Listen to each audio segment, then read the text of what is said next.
Good morning. Good morning. Can you, I'm testing things. Can you hear me? Yes. Okay, and I can see you. So I'm off of this. I'm on. Sometimes I have to use the headset and sometimes it comes through the speaker.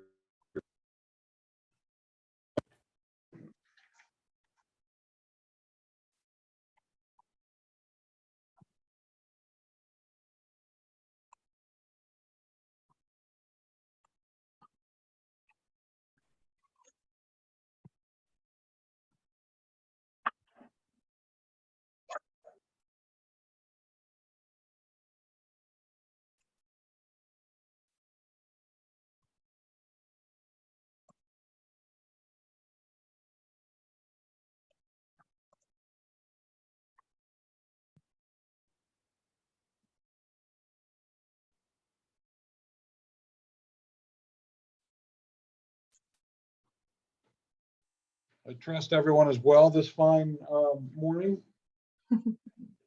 Yeah, how about you? Oh, just lovely. Thank you. Yeah. Good morning, how are you? Wonderful, wonderful, wonderful. Got in, plane landed, everything, it comes down to basics of that, Yesterday Where were you? morning, I was out in West Texas yesterday. How's the weather? Rainy, but I should have been there the week before, but they got hit with that ice storm, so there was no way anyone getting in or out for a few days, so it is what it is. And when I flew back from Bradley last week, coming in the other evening, late at night, we had a medical emergency on the plane, so I'm glad that we landed in Bradley instead of like being in Richmond or Raleigh, Durham, or whatever. And then yesterday, going down from LaGuardia out to Dallas, we had another medical emergency. So I was glad there was no medical emergency last night, coming back. Now, is that someone on the plane? Yep. Oh, Yep. okay. It was, you never want to hear, is there a doctor, nurse, paramedic, or EMT? Could you please ring your bell? Uh-oh. That's what you hear. And, they have, well, I'll just say this for Delta, so I don't want to, and I'll give others credit. There is a box on there for medical stuff that they have IVs in there because they were putting in an IV on, not yesterday's, but the day before, the last week's flight. I was a little surprised that, what have you. But I also realized you can't get a gurney and down those plane, down the aisle. They're not wide enough, what they had to do to get this gentleman out was interesting. How did they get him out? Bunch of EMTs came on, the state police, and they carried him out. Oh, okay. And then they had a gurney waiting right there to run. It was, we all had to sit and rightfully so, and wait for it to, do what they have to do. So. That's a little scary to say the least. Well, and like I said, I was like, all right, as long as they're okay, and we didn't have to, I have been diverted, and you sit, late at night, so. Yeah, I'm always on coming into, and I flew out of New York yesterday and will tomorrow night as well. Where I have to go, but usually, out of Bradley, I come in on those later planes. I really go to great lengths to try to do things in a day, but first flight out and late at night, but I've stayed at enough hotels. I get tired of it. I'm sure. Wow.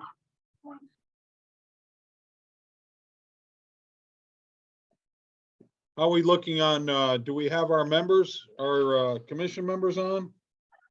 I think it's just you right now. Okay.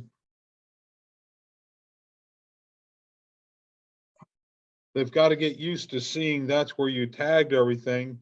Old dogs have to learn new tricks, and that's good for us old dogs to learn new tricks, where to find the minutes and the agenda and so forth, so that's all good. Keeps us on our toes.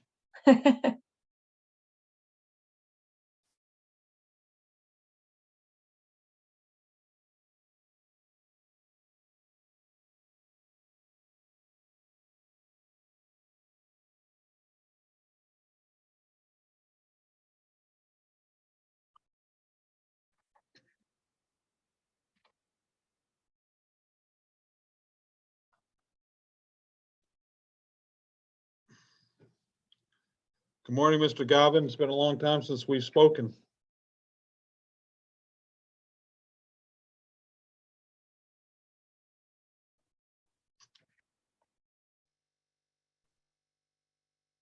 John and I were speaking last night when I landed, so he was burning the late night oil.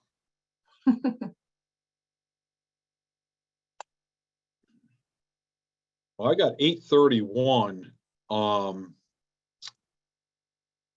We don't have Norris, Linda, or Shauna on at this point.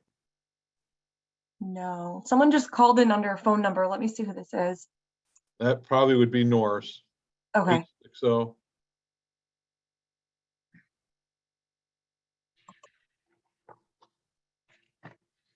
Good morning, everybody. Oh, good morning, Norris. awesome. Okay. We have How are you? 3, like we did last month, to move forward, but we don't know if Shauna and Linda are going to make it, or what do we know or don't know? Let me see what they put. Shauna accepted, Okay. and Linda did not. Okay. Well, we do have enough for a quorum from what was said to us last month, where there was just the 3 of us here. So with a full agenda, when Shauna joins us and or Linda, I hope they do, we will, get right into it here. So I'm going to call the meeting to order at 8:32 Eastern on February the 8th of the Connecticut Real Estate Appraisal Commission. Welcome all. We have the meeting called to order. We are going to be reviewing 2 sets of minutes. We have the December 14th, 2022 and the January 11th, 2023 meeting minutes. Are there any comments or questions among commission members on the December 14th, 2022 minutes? Didn't we find out, this is John, did we find out about the questions we had regarding the investigations, et cetera? I see that is also noted in the January one, John, as well, and I was looking at it here. Staff, anybody want to add to that? Yeah. Or we can bring this up, John, as part of the February meeting here. Okay. Okay, Can I hear a motion to either accept the minutes or table the minutes? It's your choice, gentlemen. And if John is on, ladies, or Linda. well, is Norris here? Yes. I'm right here, John. Okay. I make a motion to table until we find out the answer to our question. Okay, then Second it. I don't know if we'll just table them then, and I'll second it. all right, we have a motion to table the December minutes and a second discussion. Then we will, ayes, Aye. Aye. nays, abstentions. So we're tabling the December minutes for now. Okay. Now we go to January's minutes, January the 11th, 2023. Any edits, questions, revisions? Yes. Joseph Nardini was he was part of the public that was present. He's not noted here.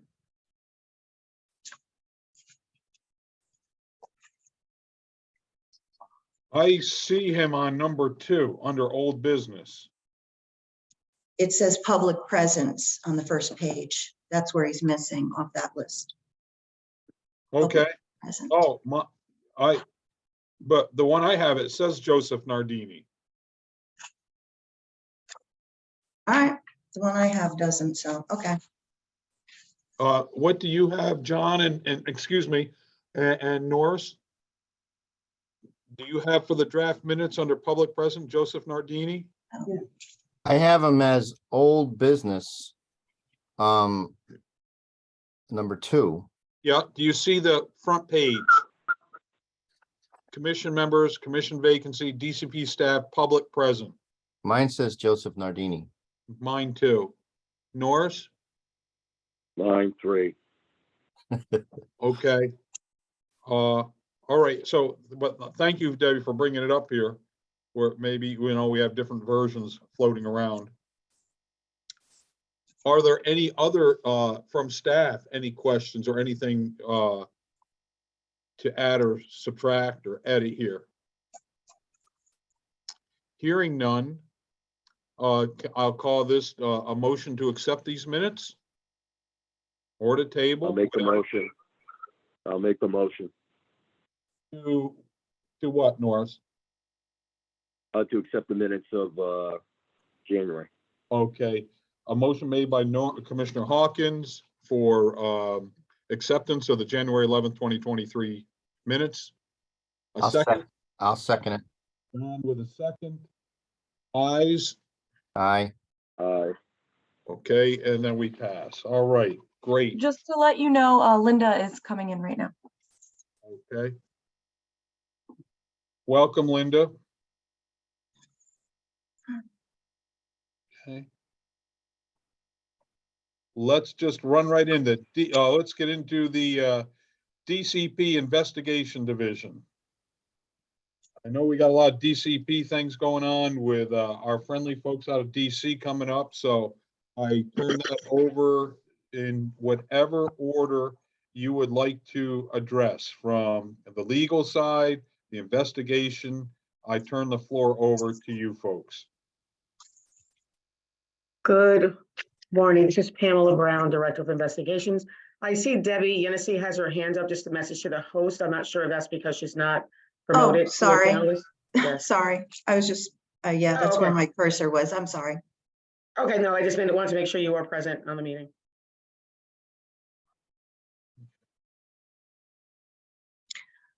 Pamela, were you, okay, never mind. About the open cases, there really hasn't been much of a change, except one case was closed yesterday.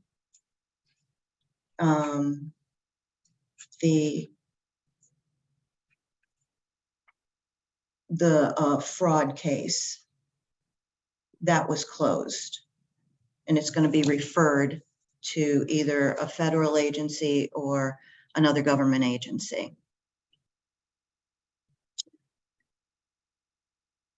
Are we definite about that?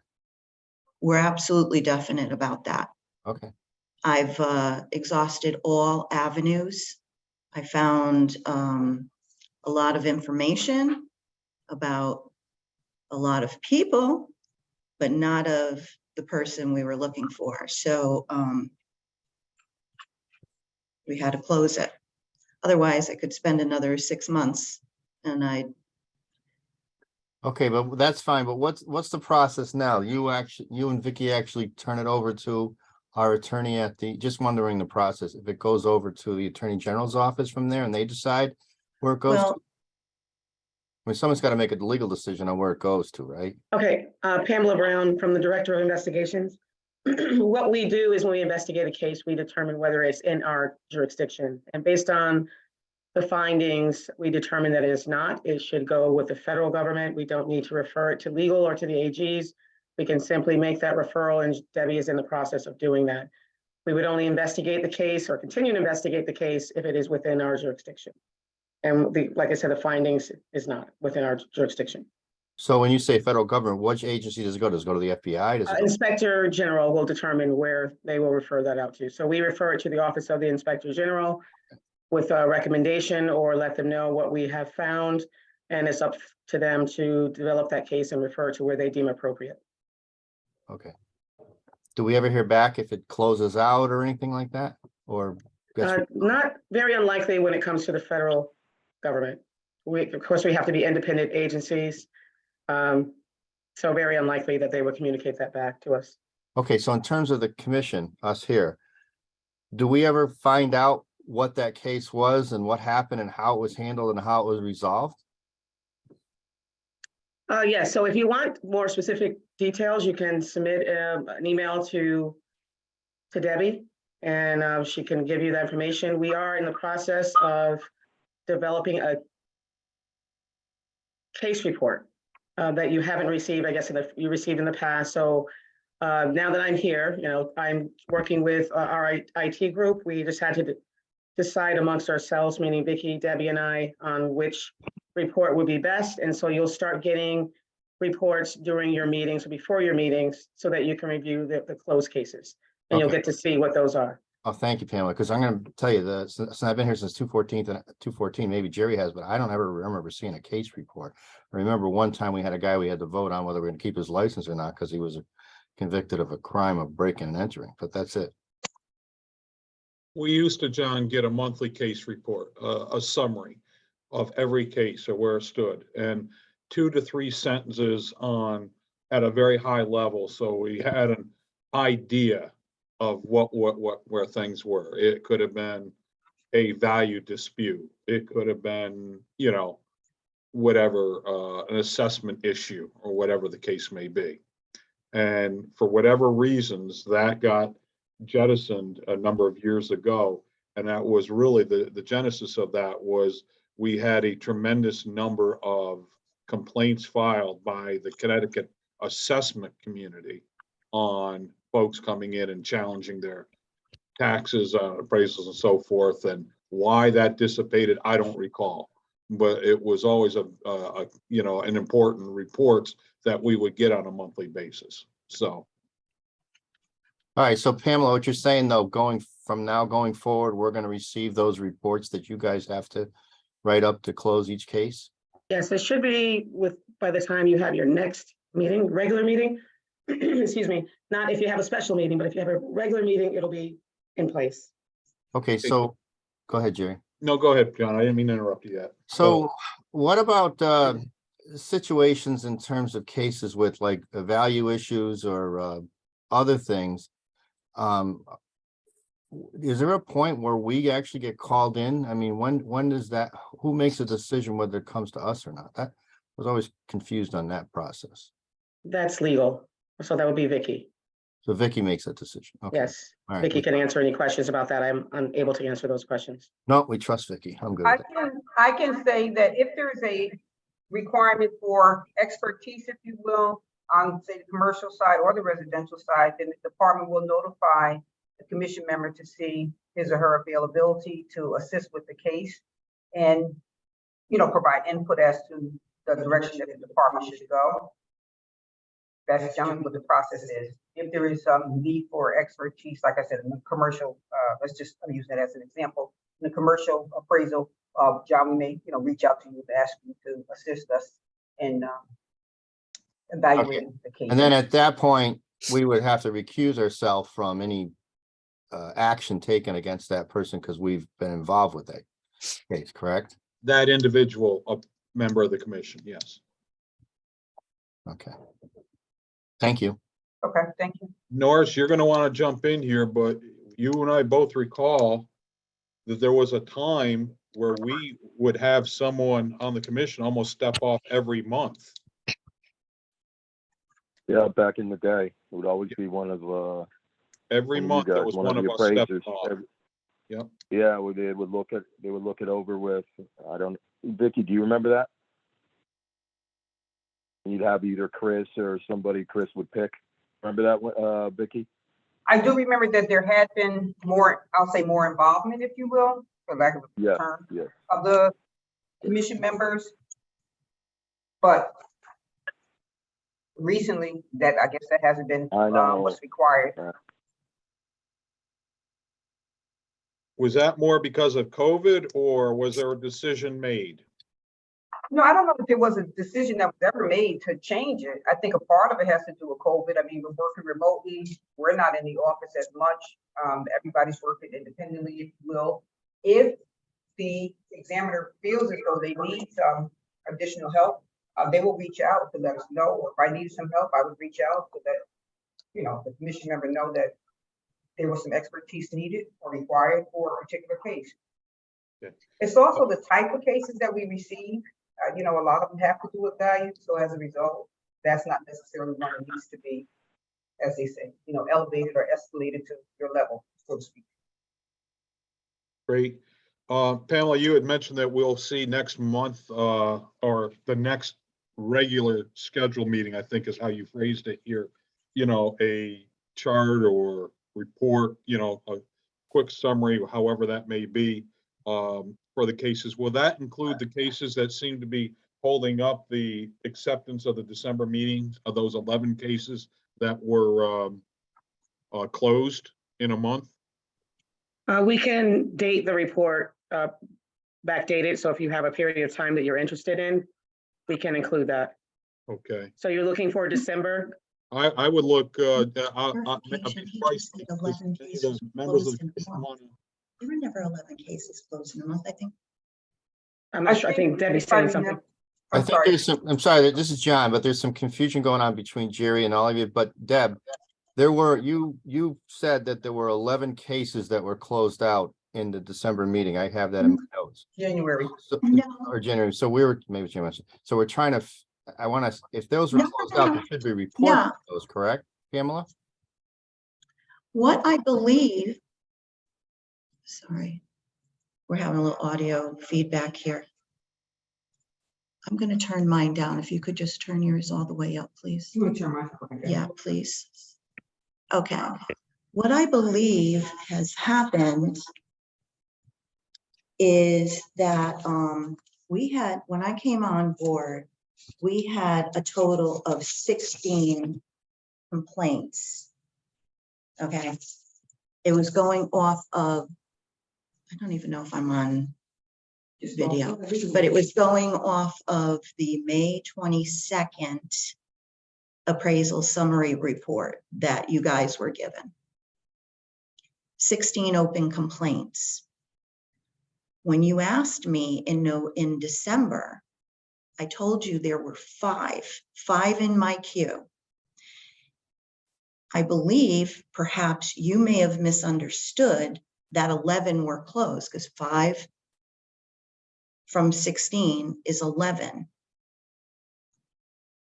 I told you also that I would go in and look, because I know that everything doesn't always go to the queue. When the complaints come in, as I'm seeing,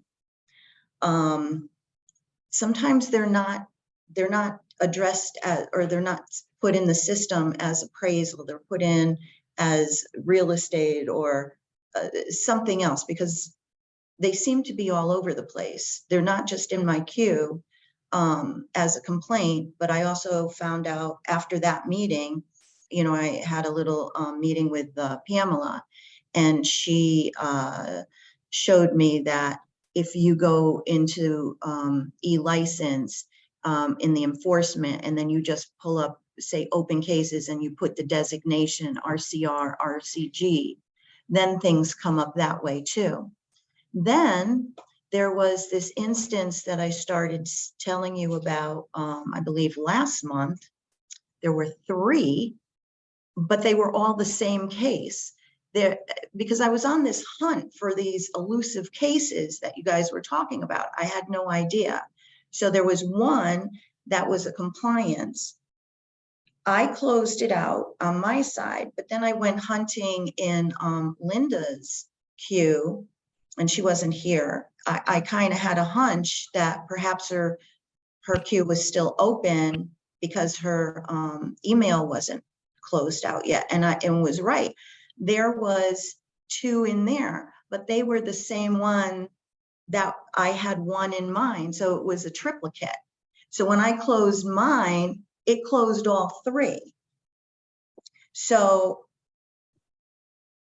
that's all I can say, but I know for a fact. So that brings the when 11 down I to first 8. came on board, I can't hear you, but I know for a fact when I first came on board, I was given this appraisal summary report update that's dated May 22nd, and there were 16 open complaints. And in December, I told you I had 5 in my queue. And CE was also included in the case count. I'm going to raise mine because I can't hear him, so I'm going to raise mine.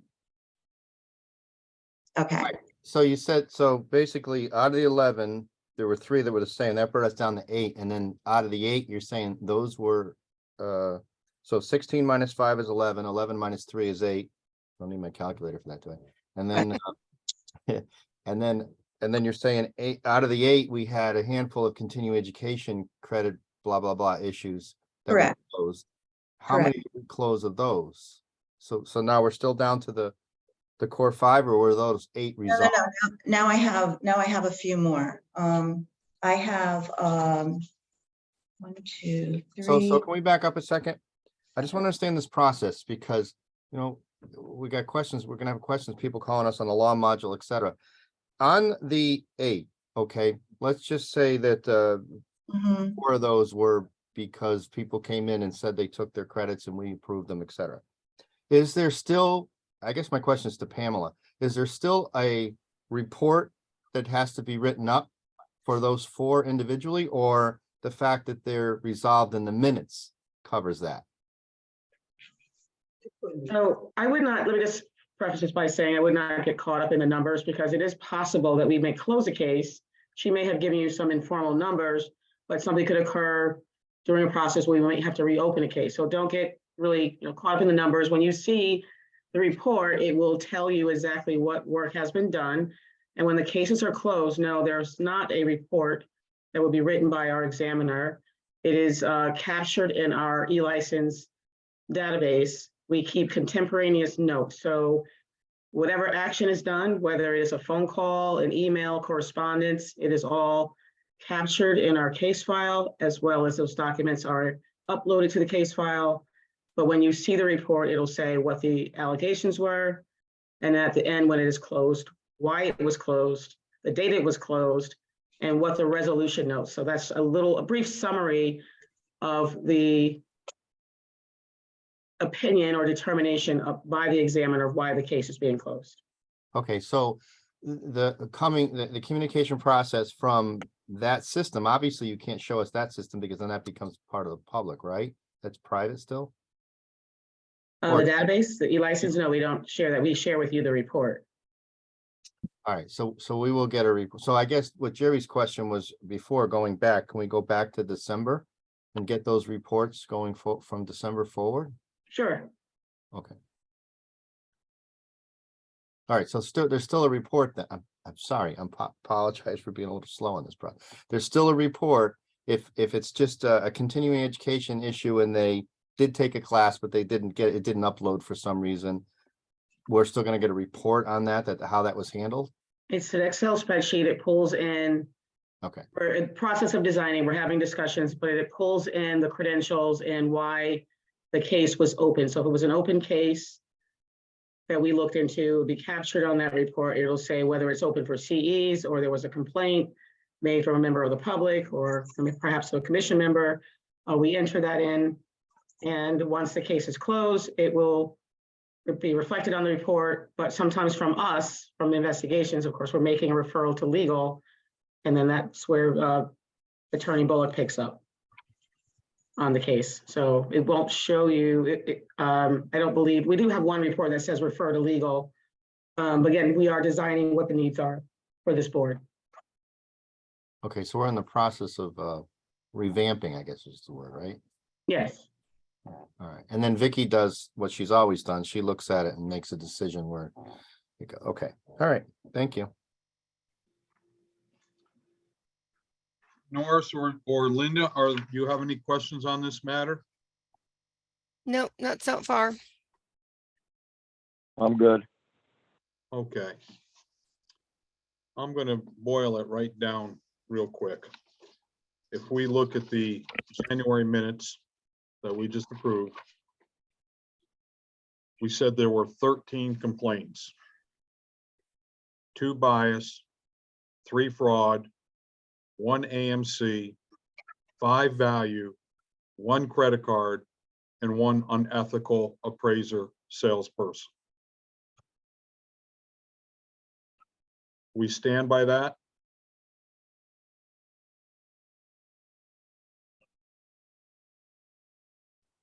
That was accurate? I'm sorry. Okay. We'll also say, because of the last meetings and John's and my notes and the commissioners are very explicit what was said. In those minutes, it says there were 11 closed cases. And it says we were to get more details once the department looks into the matter. So if we then take a look at the December minutes,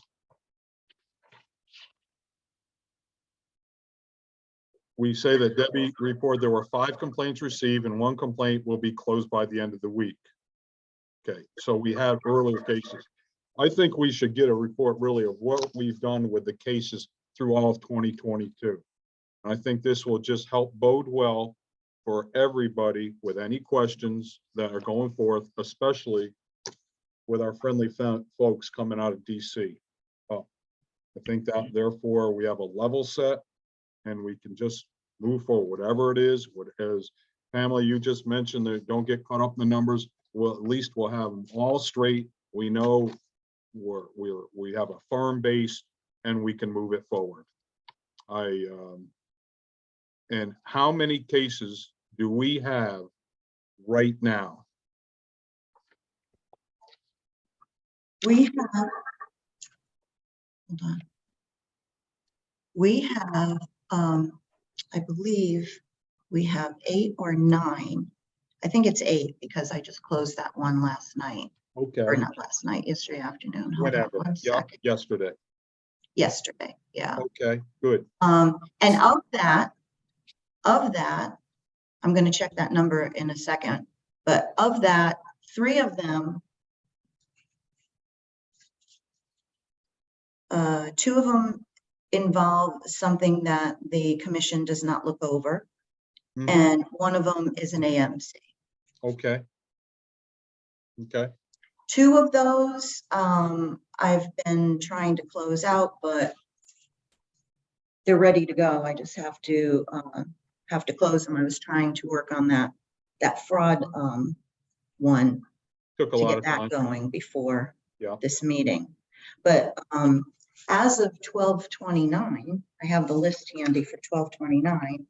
I had 1, 2, 3, 4, 5, 6, 7, 8, which included the fraud case. That one is gone. So that leaves 7. And then I believe a couple came in. I'm not logged into that system yet. I seem to have misplaced my paper. Also too, let me take my hand off. I'd like to just clarify here, this DCP investigation division of the January minutes. I never said that I closed 11 cases. Chairman, you brought that up. There were 11 closed cases. And I'm telling you, I think it's a confusion based on the May 22nd, 16 cases. Well, I'll be very, very blunt right now. We didn't make these numbers up. We are going from what we were told what the cases are. Okay? We specifically asked and were told that there were 11 cases closed. You didn't close them. You said you did not close them.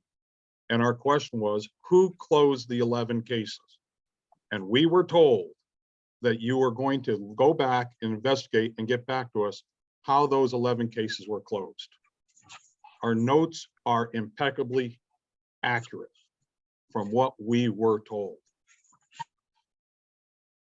So can we just, as a recommendation, Pamela Brown again, to let the, can we just let the record reflect that we will resolve this matter once the report is received? I mean, I can narrow it down up to, if you want, your request is made for all of 22, but there's a specific period of time that addresses this matter that's on the table now regarding the 11 cases, whether it's 11 open, 11 closed, or, sorry, 8 closed, whatever it is, we can address that by the report. So I think that's probably the better way to handle it, because we're just going to probably have a cyclical conversation here and not move forward. Let's just let this item remain open, and then we can address it by the report.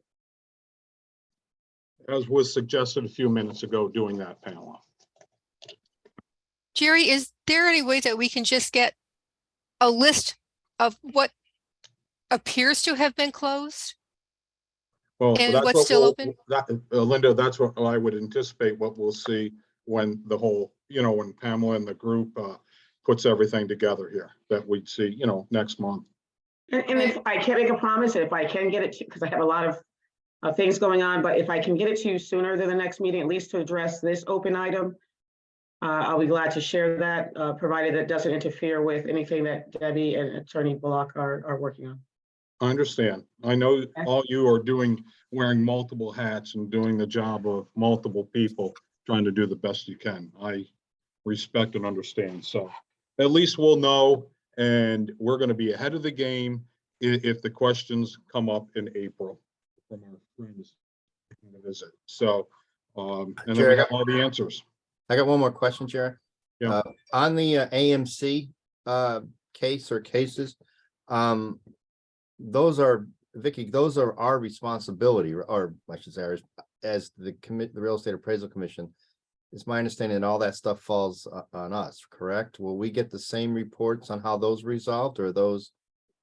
Well, let me say this, in terms of the AMC matters are handled by the commissioner, not the commission.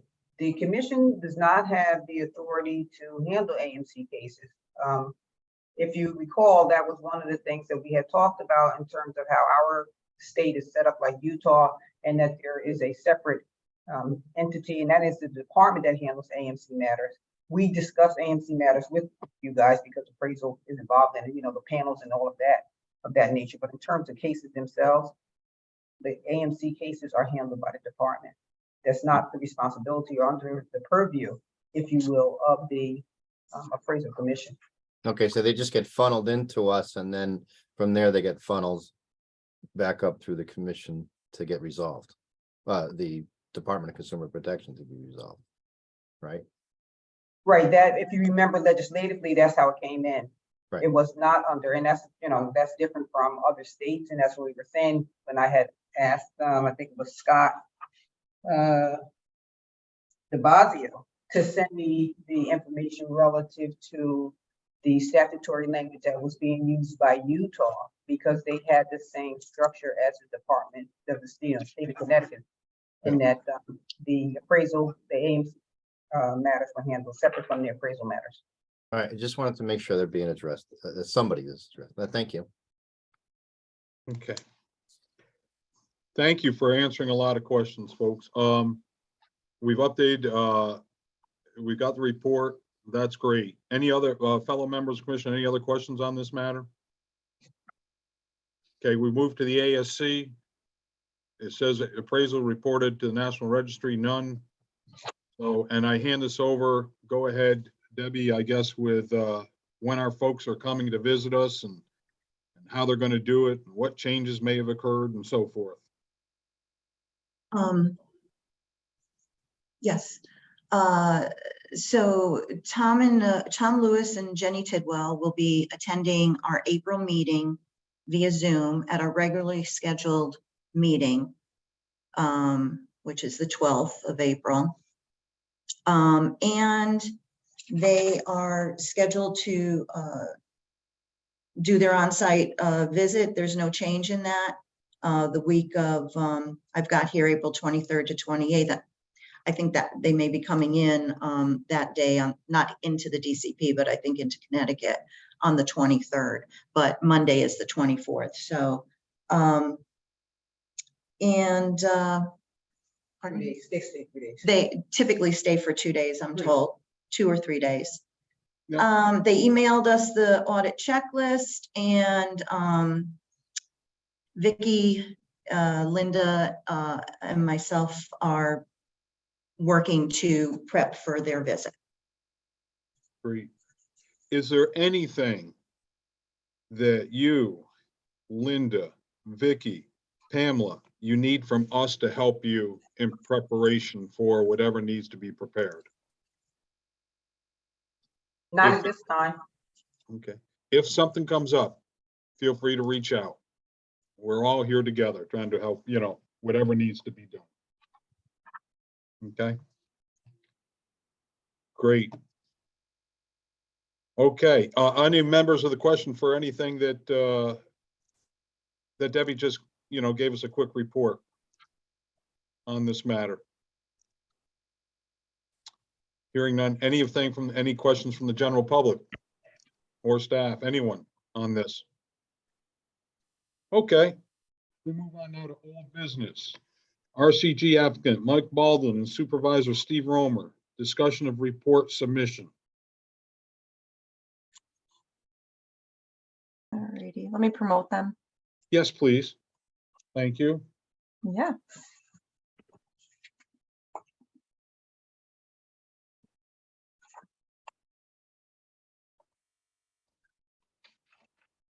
Hi there, I'm Mike.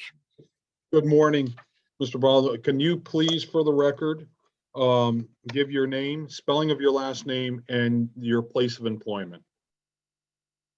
My name is Michael Baldwin. The spelling of my last name is Baldwin. I was employed at West Rock Appraisal.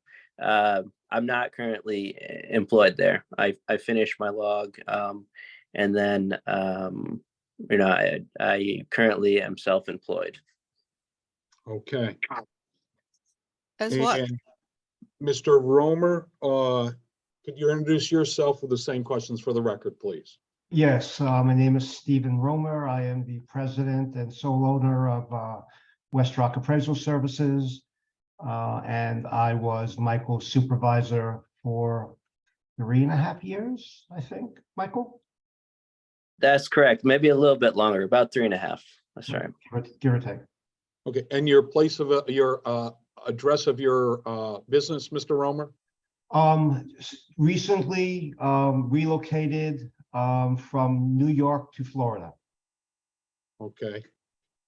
We Actually, need, for the record, a street address, a city, state.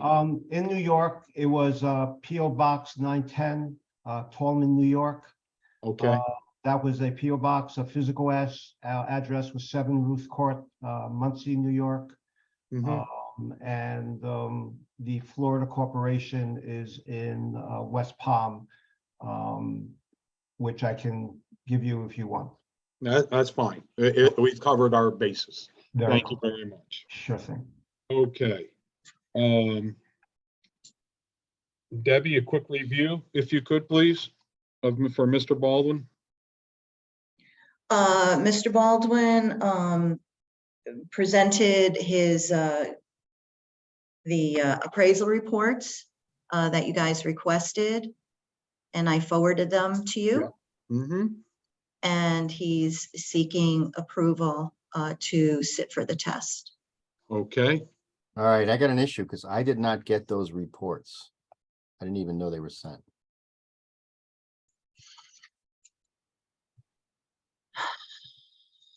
Let's see here. I think I have, If you went through them, Jerry, then yeah, I had, Mr.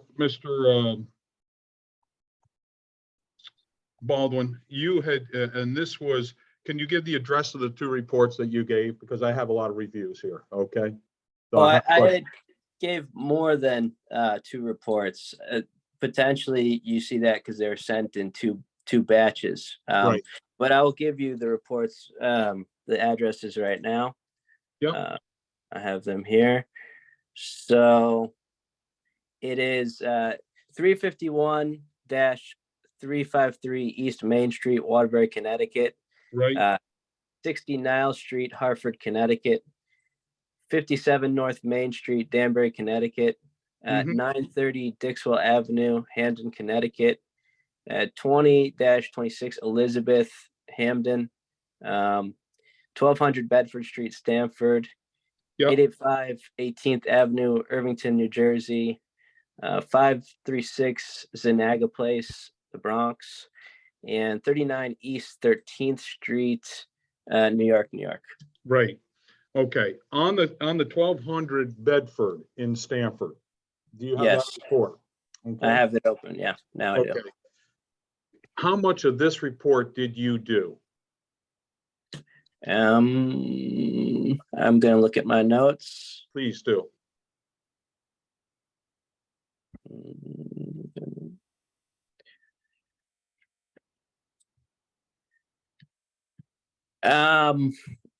I mean, specifically, I verified the sales comparables, but I also assisted in the overall valuation. Okay. And when you say you assisted, can you expand upon that, please? Yeah, I mean, that would include doing, most of the normal initial research for the report.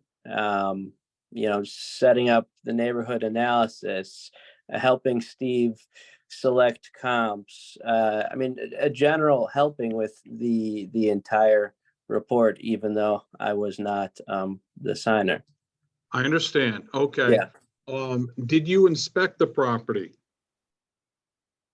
I'm gonna look at the notes again. Yes, please. Please do. Okay.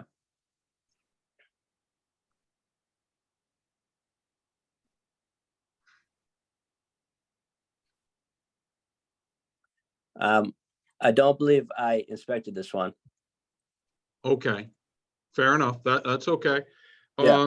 You had done the report on 20-26 Elizabeth Street in New Haven, correct? That's correct. Okay. On page 59, could you pull that report up, please? Yes. Other commission members, you're okay? Me just going through these? We're fine. Okay. Getting there. I'm on page 40 now. Okay, Scrolling down. no problem. It would be page 59. When it's on comparable number 2. Yes, I found it. Yeah, there you go. It says verification, personal inspection, the local assessor's office and/or electronic databases such as LootNet, New York State Sales Web, CoStar, and Property Shark. Yes. Did you talk to or anyone in the office, Mr. Roman, feel free to step in here, with a principal of the sale? Personally, I did not. Steve, Okay. I don't know if you have more information. No, I mean, typically what we try to do is, as best as we can, to use sources of information which reflect the public information that's available. So if we're using CoStar, for instance, we would then attempt to verify gross building areas, things of that nature from sources, let's say Property Shark, which utilize assessor information so that we can, as best as we can, incorporate checks and balances on the information that's being reported to us as a comparison with the public data that should be reflected in other sources of information that we purchase, so that we use that as verification processes. Okay, but I'll just make a suggestion for everyone here that we have found a number of errors in those sources. And if you can verify with a party of the transaction, a broker on the seller, buyer side, a buyer, seller, that will just help you down the road, down there. I just make that suggestion. Thank you. I also want to, on that same report, can we go to page 12, please?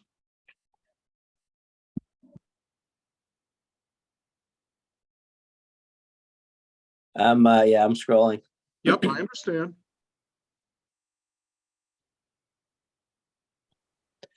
That's 15 and 14. All right, here we are, page Yeah, under 12. the subject property sales history. Yes. We say in there in the second paragraph, we advise the subject property is under contract of sale as part of a bulk sale for a total consideration of $1 million. The grantee is Olivet Assembly Inc. The subject property is under contract of the sale along with 930 Dixwell Avenue, Hamden, Connecticut. That is good. Applaud you for it. Do you know how much they allocated to each property? Well, I mean, specifically remembering this case, the this is like a religious association purchasing both properties. I don't believe that they reported any allocation. It's just, something that they were trying to purchase. So they didn't report that to me. Okay, And in addition, we typically find that to be an accountant's allocation and not meaningful if there was an allocation. It's, when we size up our own numbers, whatever we do, and how that compares to how an accountant allocated the value, it's normally apples and oranges, so we don't put a lot of reliability on it. okay. As a suggestion, moving forward, we're always in the education side of things here. We keep learning things. You may want to consider, if you have a similar situation, just add a sentence, although requested, we were not provided, or are we informed of how the allocation between properties. I think that will help you down the road, just adding that one sentence, because you're going to deal with this over and over and over again in your career. And that's just so to keep it, it's more to help you, down the road. Okay. Thank you. I would like then now, please, if we could, well, okay, you've answered. I had other questions here, but that's enough for that report. I want to go to 351, 353 East Main in Waterbury. All right, I'm here. Okay. I see that there, we have also our indication that there was a Carrie Mertz made some contributions to this appraisal report. As I looked at my notes when reading this, what did you do for this appraisal report, Mr. Baldwin? Well, Carrie was training at the time, so Okay. we were both assigned to Connecticut while working for Westrock. The Okay. Connecticut reports that were available. So she was kind of just, I would say, tagging along with me on this one, but I really did the bulk of the report here. Okay, so this is a fair representation of your work. Correct. I would say Okay. that. Okay, very good. Thank you. Other members of the commission, I have no other questions. I didn't mean to. Do others have questions to ask? No, I actually just found 2 of your appraisals were in my junk mail, Deb, so you did send them, they popped in, that's my fault. And I just looked over the 351, 350 East Main Street. My question is, I see when you confirm your sales, do you talk to property owners at all? Is that part of, you call owners and try to track down and get the income expense, or you're strictly relying on CoStar and these other databases? Me personally, I actually lived in Waterbury for a time, and I'm a landlord in Waterbury, so I'm familiar with a lot of the property sales. I'm always watching the market.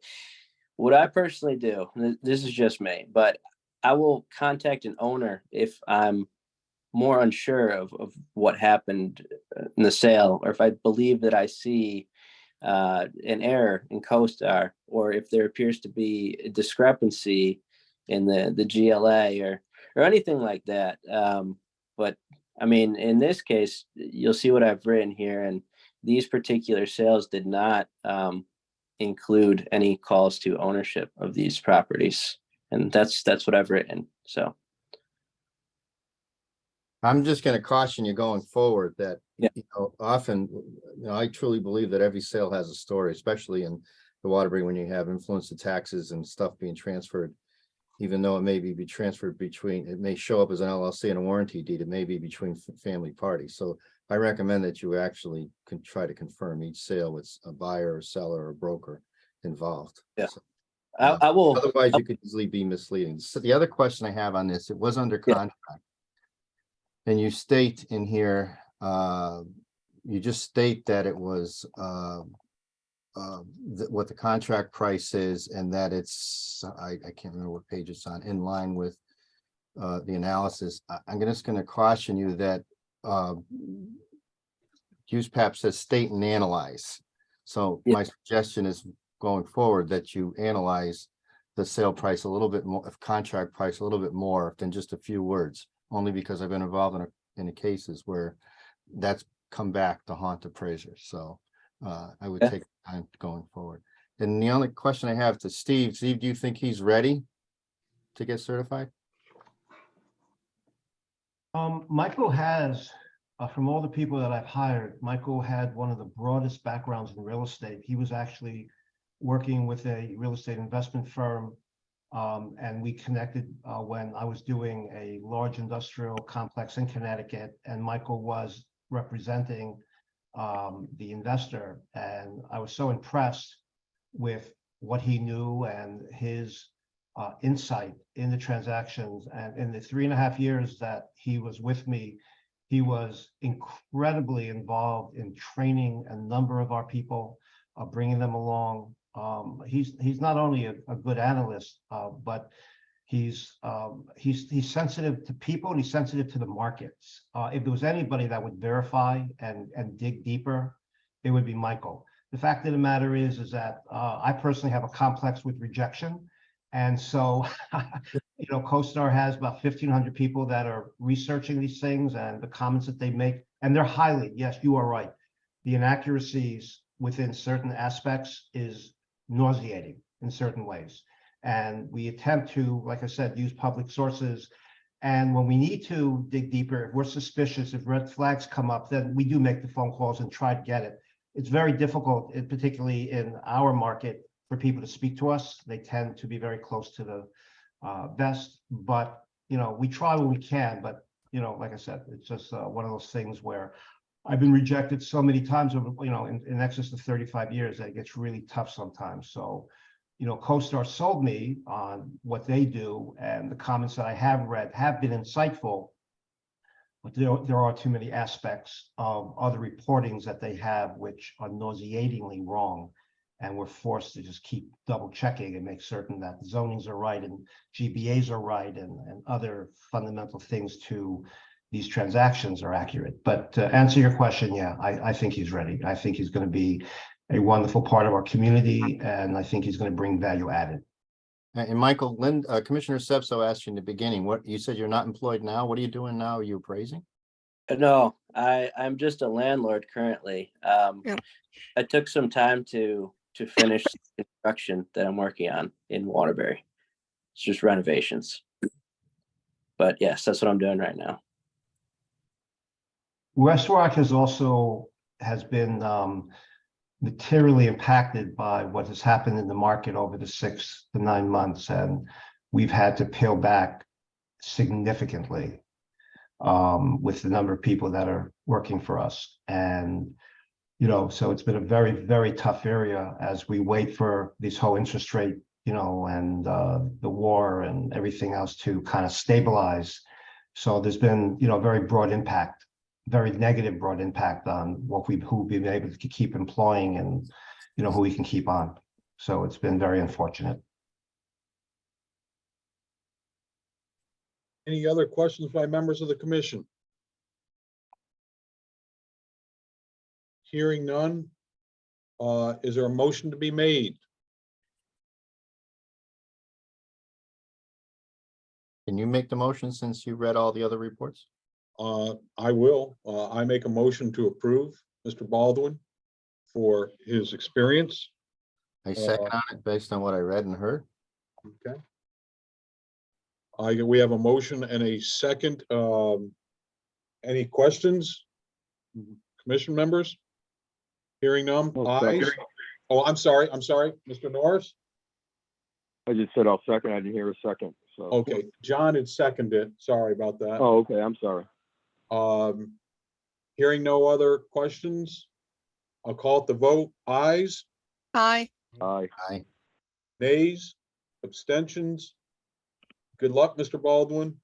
Thank you. And if I would not, and thank you, Mr. Romer, for your time as well. I hopefully you found this educational. There's a couple areas we're just trying to help you down the road. Okay, suggestions that may help you in both of your careers, and it's a tough enough business. Just therefore one less callback that you got to do. We appreciate that, and I would like to submit one thing. As the owner of West Rock, I was what's the word I'm looking for? Very impressed with the depth of what you folks do and the things that you just spoke about in front of us and the seriousness of which you conduct it and you pursue it. It was humbling, and it was a further substantiation as to why we play it so straight so that we can not only sleep well at night, but not have to deal with what you folks could potentially lay out to an appraiser who steps out of line. So it was very nice to see that the checks and balances that are incorporated into the systems and what's happened since around 1990, that it's working. And thank you for your service, and thank you for what you do as the checks and balances within our industry. And we will continue to support you in every way possible by doing credible reports and properly educating our people and following the type of advice that you provided today. Thank you. Thank you for your comments. And I will just say, we have a very dedicated staff in Hartford, well, wherever now with telecommuting and so forth, that they go above and beyond time and time again. So that also, your comments are a big reflection of the hard work they do. So thank you. I will just ask for one thing, Mr. Baldwin, Ms. Romer, I would like you to hang on and hear what the next thing is on our agenda, because it may have a direct impact for your next step. Okay, so if you could please, for another 5 or 6 or whatever minutes it is, No problem. this may help you. And if you have a question, when we open up for questions on this topic, feel free to jump in. Okay. Great. Thank you. Okay. Yes. We said, now that all being said, under old business, we have number 2 and number 3 kind of tied together. PSI testing, Connecticut DCP liaison. The role of the liaison is limited only to notify PSI of the applicants who have been approved by the Appraisal Commission to sit for the test, which is good because that question was up last month. And then it says a PSI representative was invited to come to the meeting today to discuss their appointment and testing process. Debbie, is someone from PSI here today, or did they give you any info, or where do we stand? I know we got reports, people were saying it was very difficult to get a schedule for taking an exam. So that's why these questions were put forth here.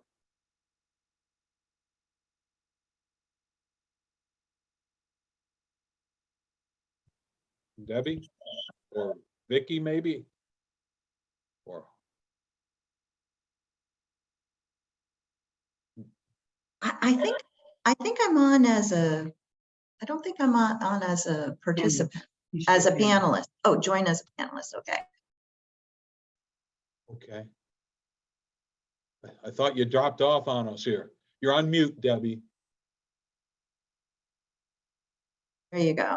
Okay, I'm here. Sorry. No problem. Is Yeah, there- Go based, ahead. based on all the inquiries, I reached out to PCI. Yes. I mean PSI, I'm sorry, Yeah.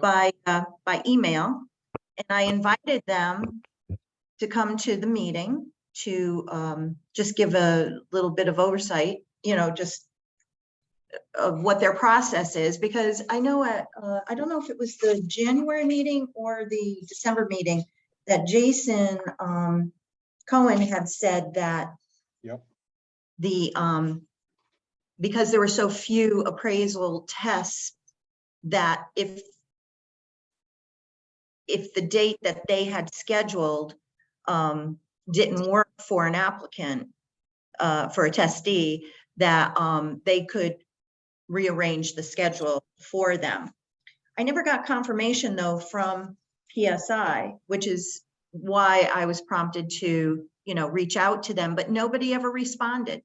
No one responded. I asked the liaison here, and she felt that it's not her place to comment about PSI because, as I said on the agenda here, her sole role is to inform them that the candidate is approved to take the test. Okay. All right. We're going to just one of those things we'll all monitor together here. Not a lot of people are taking the exam and so forth, but as you just said here, the individual that came through, it was like an inordinate amount of time, like you got one slot per month. And I've had some folks here in this office going through that, so they're my test guinea pigs on this, the four of them. Well, I just dismissed one last week, but of what the process is. So I, from the consumer point, as keeping an eye on it as well, and we'll bring back, and Debbie, if you hear anything, great, we'll work together here if there are issues for people taking exam. For Mr. Baldwin, he's going to be our next, Mr. Baldwin, I shouldn't say guinea pig, but you're our next test case kind of coming through here. What is, Debbie, what's the process do we tell Mr. Baldwin? He waits for you for a day or so to do the paperwork, to hand it over to notifying PSI, or so he has an idea that for the next step? Well, as soon as our meeting is over, I will be sending a notice to, or an email to our liaison that he has been approved to sit for the test. And then I'm not sure what her schedule is, but it's typically what I've been hearing. She usually sends an email to PSI with the name information by the end of the day, but I can't confirm that because It's usually in a couple days, right? In case something happens. So Mr. Baldwin, I'd wait a day or two, and then you know the process, and wish you nothing but the good luck with your exam and so forth. So members of the commission or staff or anyone, any comments on this topic with PSI? I just wanted to say that as soon as I notify licensing, I will CC Mr. Baldwin. So at least he knows that, you know, he wasn't forgotten. Great. Okay. I thank you. All right. Any other members of the commission question on this? Hearing none. Okay. Number 4, follow-up discussion comments regarding ARIA. I want to say thank you. We had quite a meeting last month on this.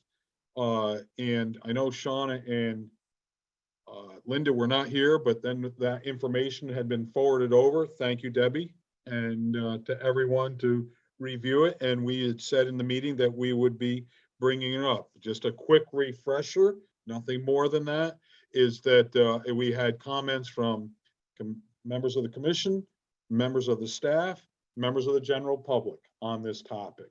So the idea was, I wanted at least, and I, speaking for Norris and John as well, wanted the input from Linda and Shauna, at least they could look at it here. And now that's why we're opening up.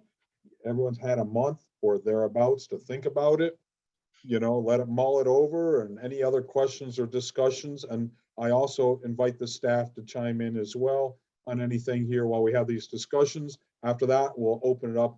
If anyone from the general public wants to ask or put their, you know, comments or thoughts in, and then we'll take it from there. So I'm going to start with members of the commission. Anything, thoughts, concerns, high fives, anything on this? Well, this John, I'm all in favor of this Korea Pro stuff. I like it. I think it's a solution. But I'm still concerned that you know, we really don't have a definition for geographic competency, we found out, and but it seems to be something that keeps being discussed on the various online meetings and stuff that we've been going on and listening to. And my concern is, well, can we back up a second? It is I can only see the panel members, and that's it. Is there other guests here from the public that I can't see on my Zoom? There are, there's Jackie, Melissa, Rachel, Scott, and Scott. Can we put them up? Can we see them? Make it so we can see them? Sure, absolutely. Thank you. So my concern here is that still, when they get done, they may have, the program is obviously going to give a good education on appraisal theory and methodology. current practices, etc. But I'm concerned about, local practices, what's going on locally.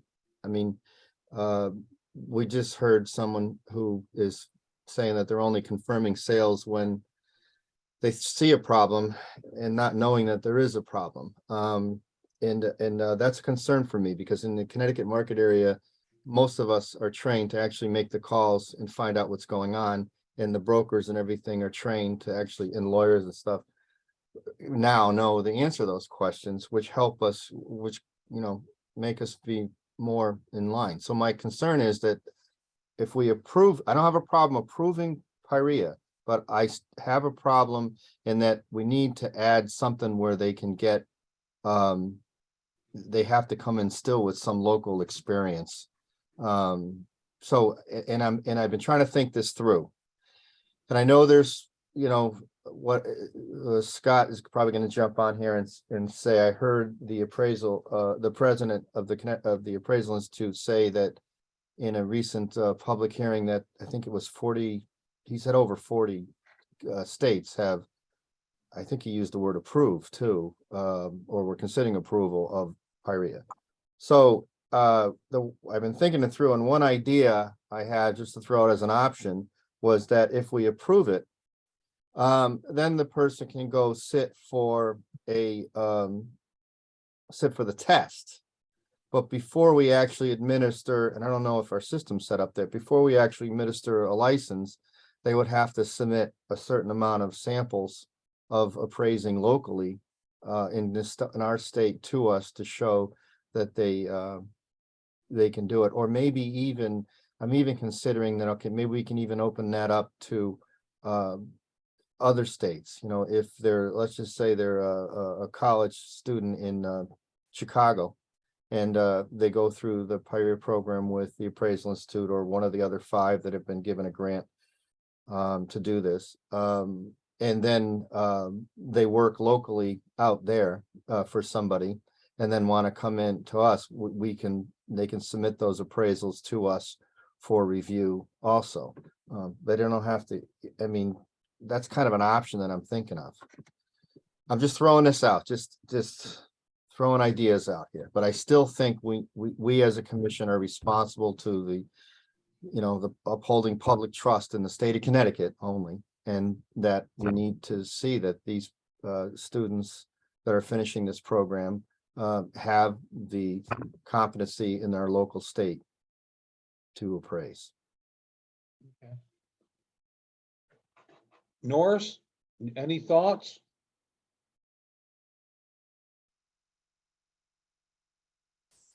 Jen, I think you said something last month. You used the term evolving, Yeah. and I just want to see how this plays out. Okay. Let's take it step by step, and let's just see how this plays out. Linda, oh, I didn't, Norris, did I cut you off? I'm sorry if I did. No, you didn't. No. Okay. All right. Linda, any thoughts? I know you weren't here last month, but you had the stuff this week, and you have been a champion of this discussion for well over a year, my friend, maybe a year and a half. So any thoughts you'd like to put forth, or comments or questions? You're on mute, Linda. Linda? I just asked to unmute her. There we go. Okay, there we go. Yeah. Can you hear me? Okay, great. You're right. I thought this was a great idea. I don't think it's as great, but for some strange reasons. One, this is a very, very expensive way for someone to become a residential appraiser. Because of the some of the things that they're having to supply. It's not the same as it used to be, where you just worked for someone and they trained you, and it wasn't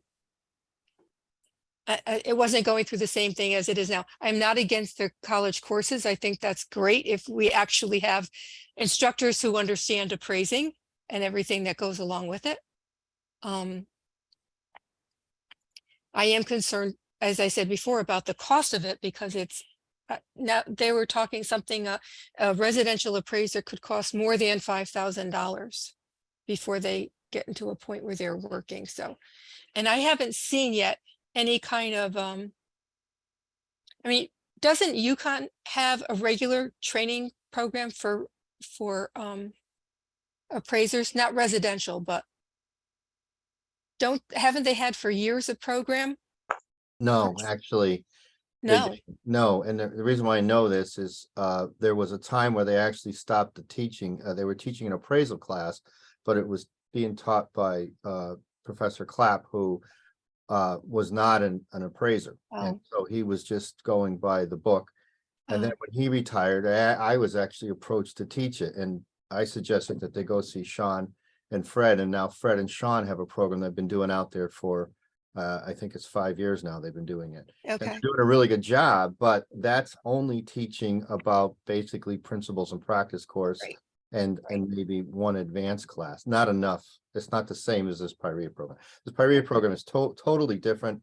It's actually structured. I think I like the way that the Appraisal Institute has unrolled it. So you can be curious to see how there was 6 and Scott's on here, he can correct me, but Scott Diabazio, but there were 6 grants given out that we heard about. Oh, good. And I think the Appraisal Institute is the only one who's actually is the first one coming to the market with this.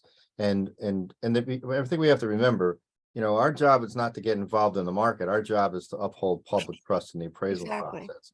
But there's an issue with entry into the program.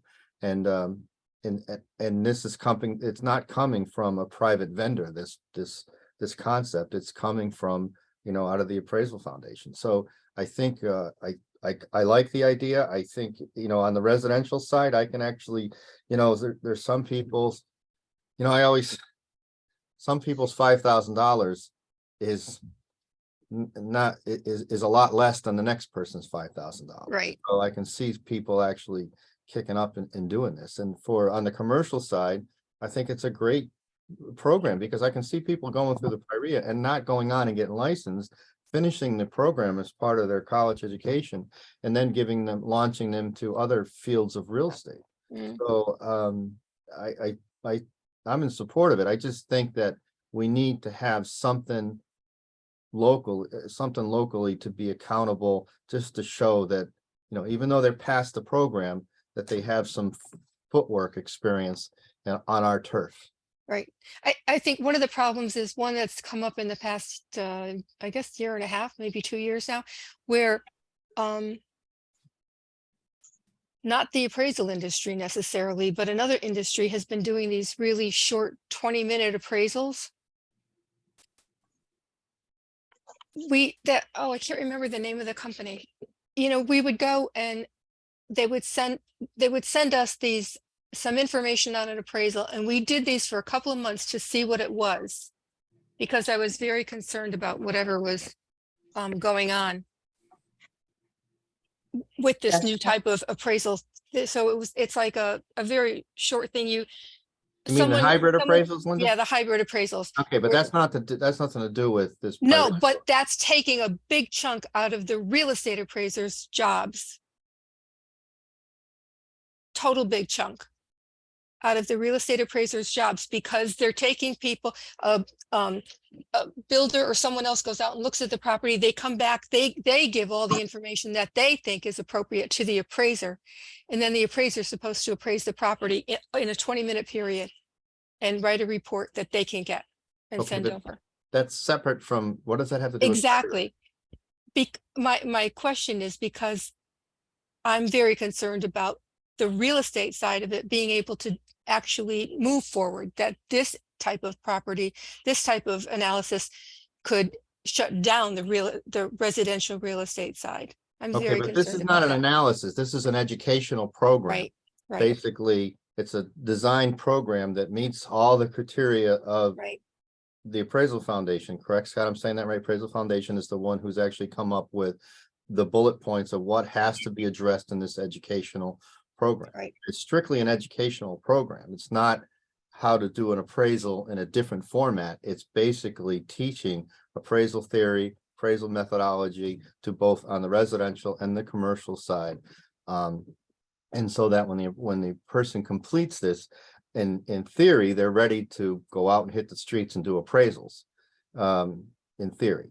And my concern is, I want to be proof that that theory is in place, not just the final test from the thing, is that, I'm going to stop there. Thank you.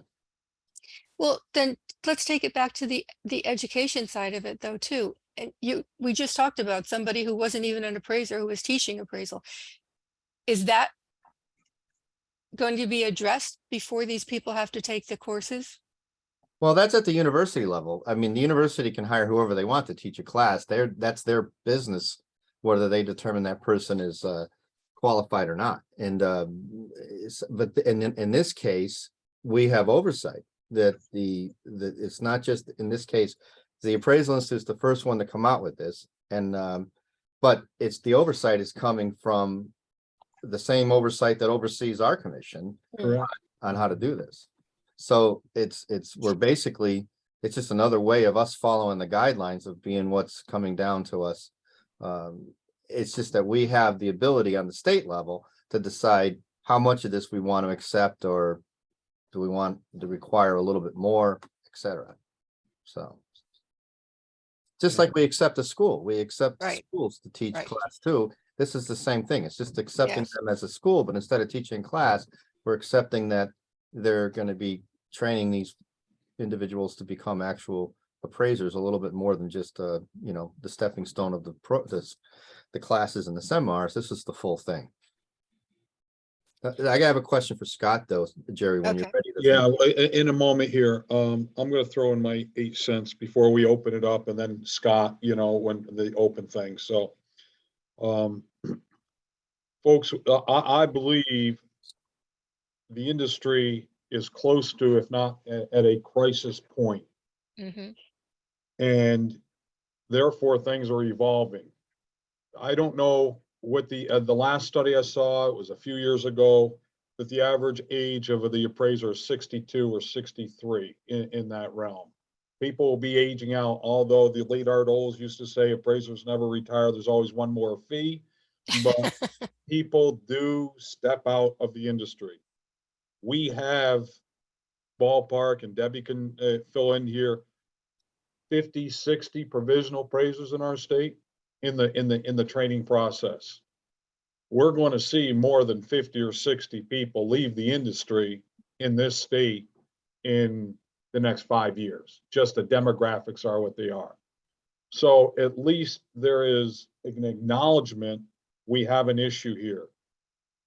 Yes, we are products of and I use the word legacy programs. We got mentored, we were brought along and so forth, but things are evolving. And I think that I really now, after a long, hard, a lot of drives, a lot of flights in there, just left alone with my thoughts, thinking this through, arguing with myself. They're quite discussions. They're not humorous, but they go back and forth from the good one to the bad one and back and forth on the shoulders in the discussions, that I really at the point and think that we really don't have a choice, because for the long-term good of the industry, which is to help the general public, that's John, what you're saying here, we don't have appraisers enough to go around. That's where the public is going to be harmed. Mm. I think if we approve it, or, we consider, that doesn't mean we can't revisit it a year, 18 months, 2 months, because things are going to evolve. As hard as the people at AI, Scott, working with them and so forth, and the other institutions there, they're going to change because the way things are going, because they're going to come across a bump in the road that they didn't anticipate, as hard as they've tried to think about it here. So I think that, is it the wave of the future? I don't think it's the cure-all for everything, but at least there's something being done to try to address a larger issue.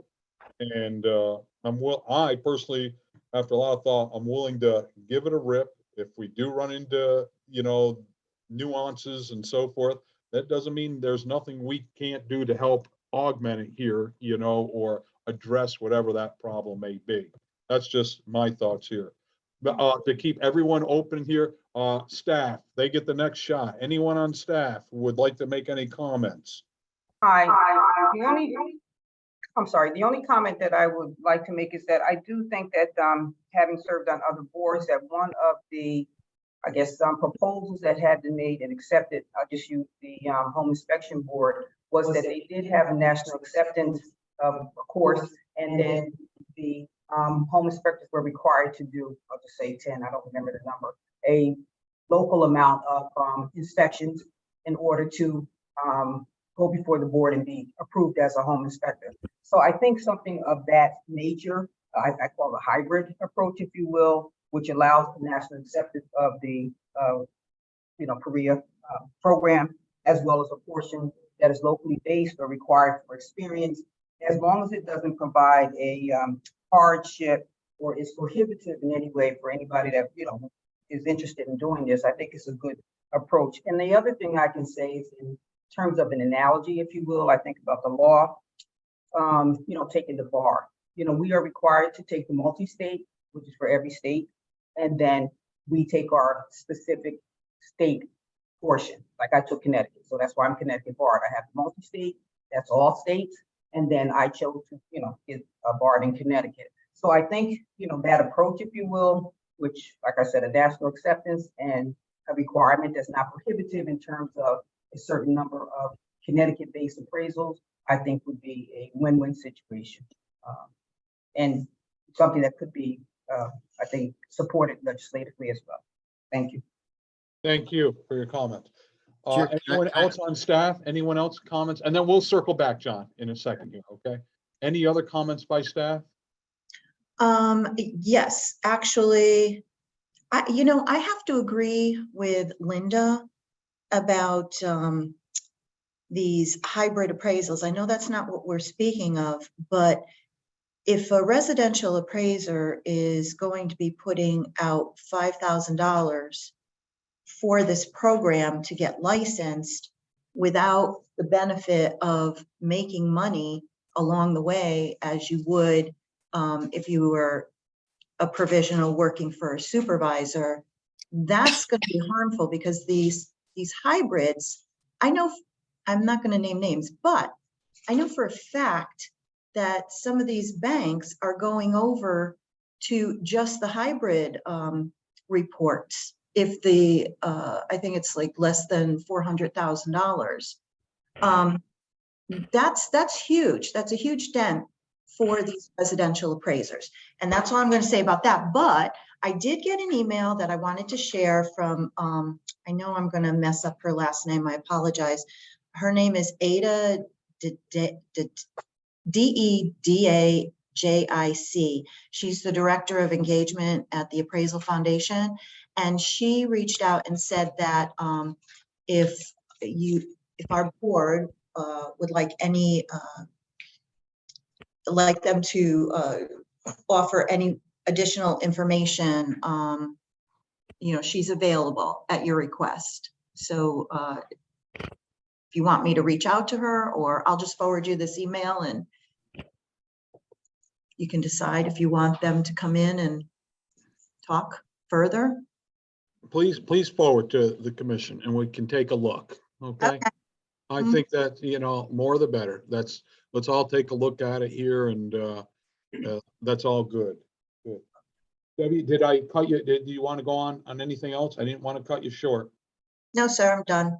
Okay, staff, members of the commission, any questions that just brought up by staff that you want to discuss? Yeah, John, just one on the hybrid thing is nothing to do with the thing, but just remember, we have standard 1 and we have standard 2 underneath USPAP. So the reporting process is one thing. The appraiser still has to do a thorough job, and that stuff should get weeded out in time. Those who are not doing a credible job will hopefully get rid of it when the market turns down.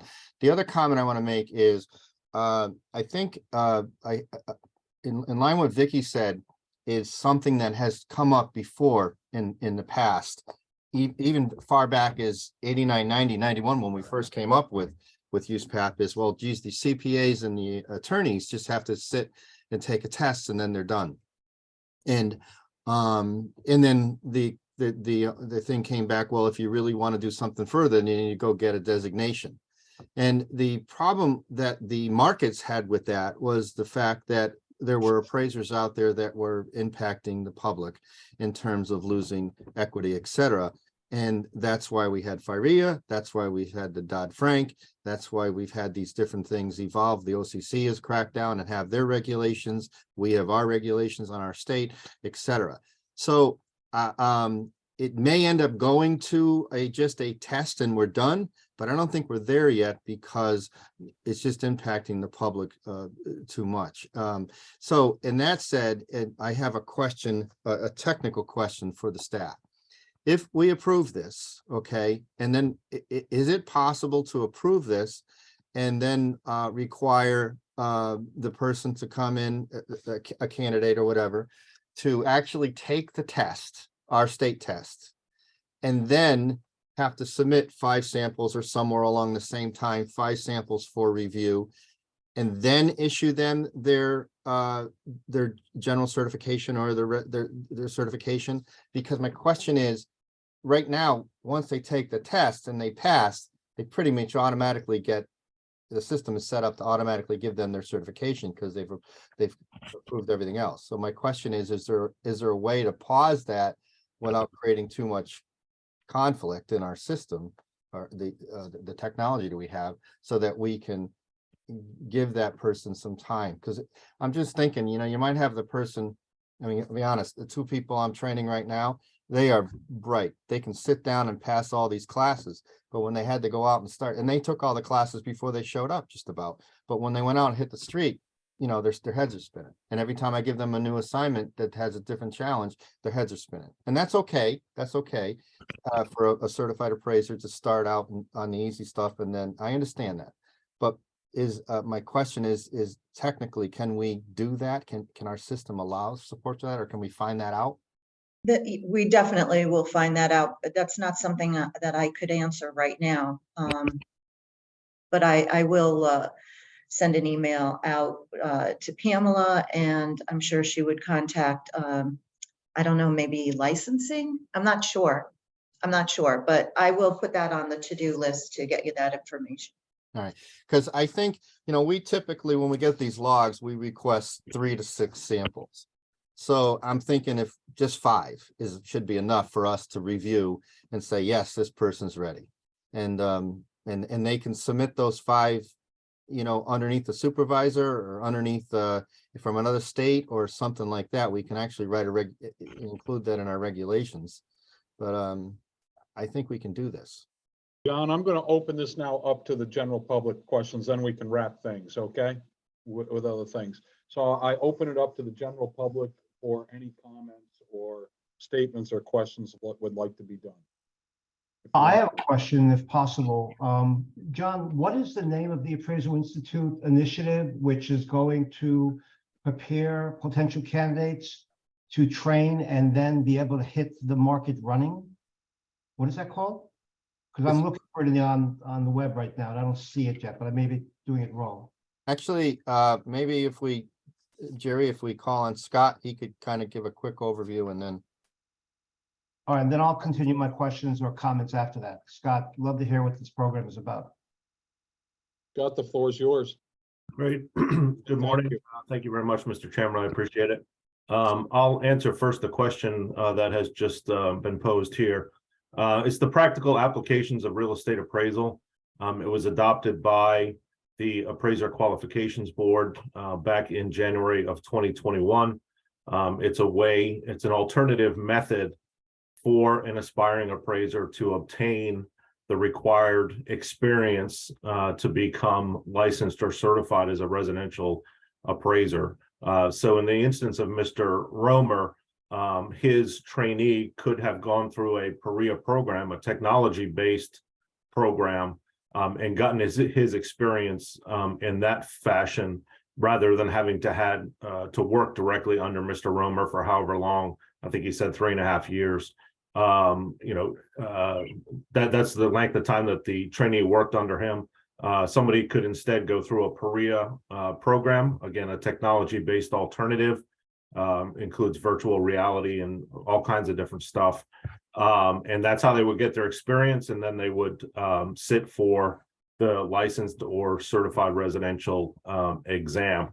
Part of the problem that we're experiencing right now is that aspiring appraisers can't find supervisors under whom to work for the requisite period of time.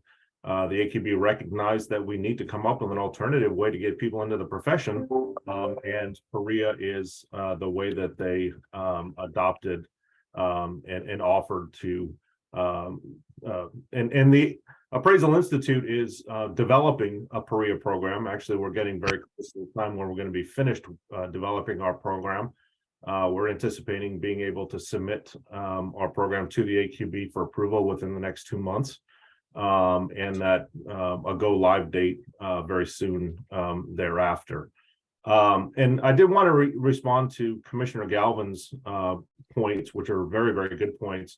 And I would not be opposed in any way to having a requirement that someone that goes through a Perea program still has to complete, I would say probably 3 appraisal reports on properties in the state of Connecticut and submit them to you for review. I guess the only point that and the only thing I would ask is that those demonstration appraisal reports, if you will, be done without the need for that person to have a supervisor. Because again, at that point, we haven't solved the problem. If somebody's gone through a Perea program and still needs to go out and find a supervisor. But I have nothing wrong. There's nothing wrong with the commission saying that, yeah, you completed a Perea program, but you still need to find 3 properties in Connecticut to appraise, perhaps without a traditional client. These would be demonstration reports, and that's perfectly allowable under the real property appraiser qualification criteria. But that person needs to go out and find 3 properties in Connecticut to appraise and to develop the analysis, write the report, and submit them to you for review. And I would say prior to them sitting to for the exam, just like you do now, where you like you did earlier this morning, where you were reviewing the trainee's work product. In this case, somebody would complete Perea, appraise those 3 properties in the state of Connecticut, submit them to you for review. If they meet your satisfaction, then you would authorize them to sit for the exam. I think that's actually a great idea. And if you wanted to say 5 reports, that would be fine too, because they're going to come out of a Perea program, our Perea program, with at least 13. And if they go through a certified residential Perea program, they're going to have 26. So they could submit, a couple of those final appraisal assignments as well. So if you wanted to say 5, 3 properties in Connecticut and 2 appraisals that were developed as part of the Perea program, I think that would be fair. I did want to respond to Commissioner Sepso's comments about the costs involved in Perea. And I can tell you that we have determined that, and I'm going to use some appraisal concepts here, the value proposition of our Perea program, in other words, the market value of our Perea program is $5,000. I can tell you that we are going to have significant incentives, discounts, all kinds of different programs to keep the cost of our Perea program as low as is absolutely possible. I will venture to say that at least at the outset, perhaps for maybe the first year or so, very, very few people, if any, are going to pay $5,000 to go through our Perea program. And also there will be grants and scholarships and other types of funding that are available to help offset the cost. So the $5,000 number is the value proposition. But as we all know, value is different from price, and the price will be set based upon discounts and incentives and such. So I do appreciate the opportunity to offer some additional comments. I'm happy to answer any questions. Like I said, we are committed to a September 2023 delivery date, but all indications are that we're going to be live in the market with a Perea program well before September of this year. So thank you, Chairman Rasmussen and commissioners, and I'm happy to answer any questions. Very good. Wait a minute, John, I'm gonna, before we question, I want to make sure all questions by the general public get out and then we can take it from there. Mr. Romer, you said you. Yeah, so I actually have, Now it's your floor. yes, thank you. And please forgive me for the informality. If I called Mr. Galvin John, I hope that's not offensive in any way. Great. So Scott, and again, please excuse me for using your first name. I know we come from a generation, we always used our last names, but hopefully we have evolved to, you're now a fellow brother within the appraisal industry, and I can treat you as such. So question that I have to follow up, and first of all, thank you for what you folks are doing. Westrock personally is a commercial appraisal firm, and we have follow-up questions with what is being done in order to do something similar for commercial appraisers. And the reason I'm asking is that I actually have had meetings with Valkyrie, Real Quantum, McKissick, and spoke to the Appraisal Institute about pursuits that we're attempting to initiate to do exactly that in the commercial world, in which we can take valuation software companies like Real Quantum or Valkyrie, as there are these residential a la mode programs, but today, 21st century is requiring that these people be trained on software in which they can produce credible commercial appraisal reports, but they also need the instruction in order to get licensed, where the Appraisal Institute, which is my preference because I'm an MAI, and so their family, as opposed to McKissick, who I've spoken to anyway as an alternative, as well as people that are going to provide the case studies and the practical oversight of being able to develop these people, so that when this program or college course or continuing education or however we address it or pursue it, that when they complete this program, that they are competent, sufficiently competent, that they can make some kind of a living. Now, just as we all paid for going to college and becoming an MAI and everything else that we did in between, because it showed the incentive that we had to do this, and we put our money where our mouth is, so it does cost. There are certain things that I think that can benefit each state in terms of possibly assisting some of these people that might have a financial issue. We are looking at people right now that are coming out of the military that we're trying to help and assist, which maybe they have certain rights and benefits from the GI Bill, but other people that were not in the military do not have those benefits, and they're going to need them in order to get through it.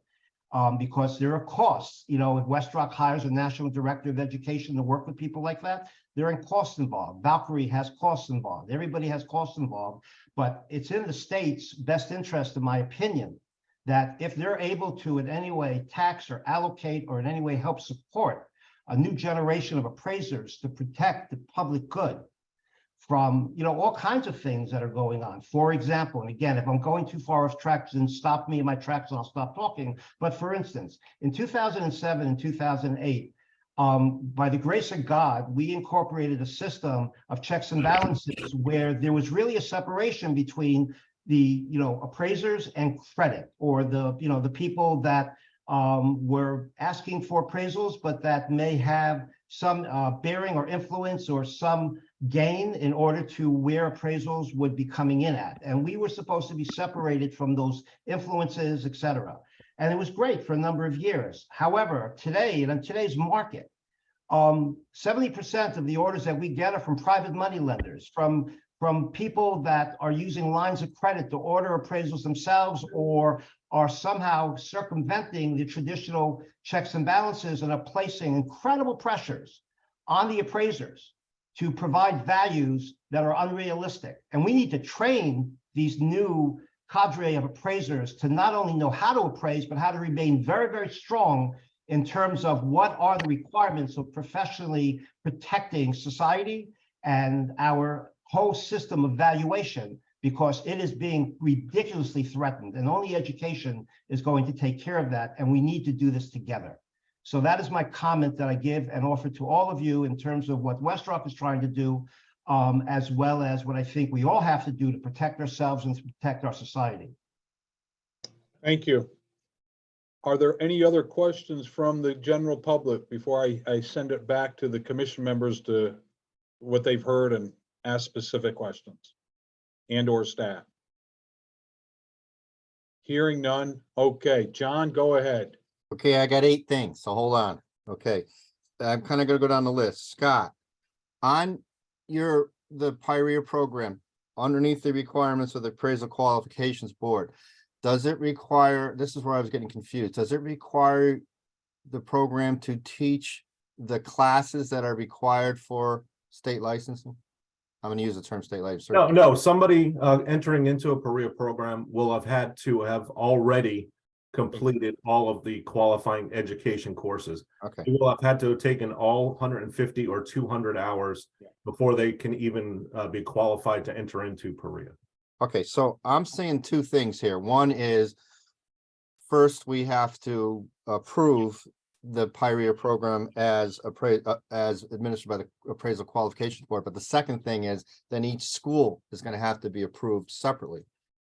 I would push back on that a little bit, Well, Commissioner. the reason why I'm saying that is we just heard Steve Romer talk about how there's other stuff popping up here. So I know, there's 6 that have grants, but I really think that each school should be approved separately.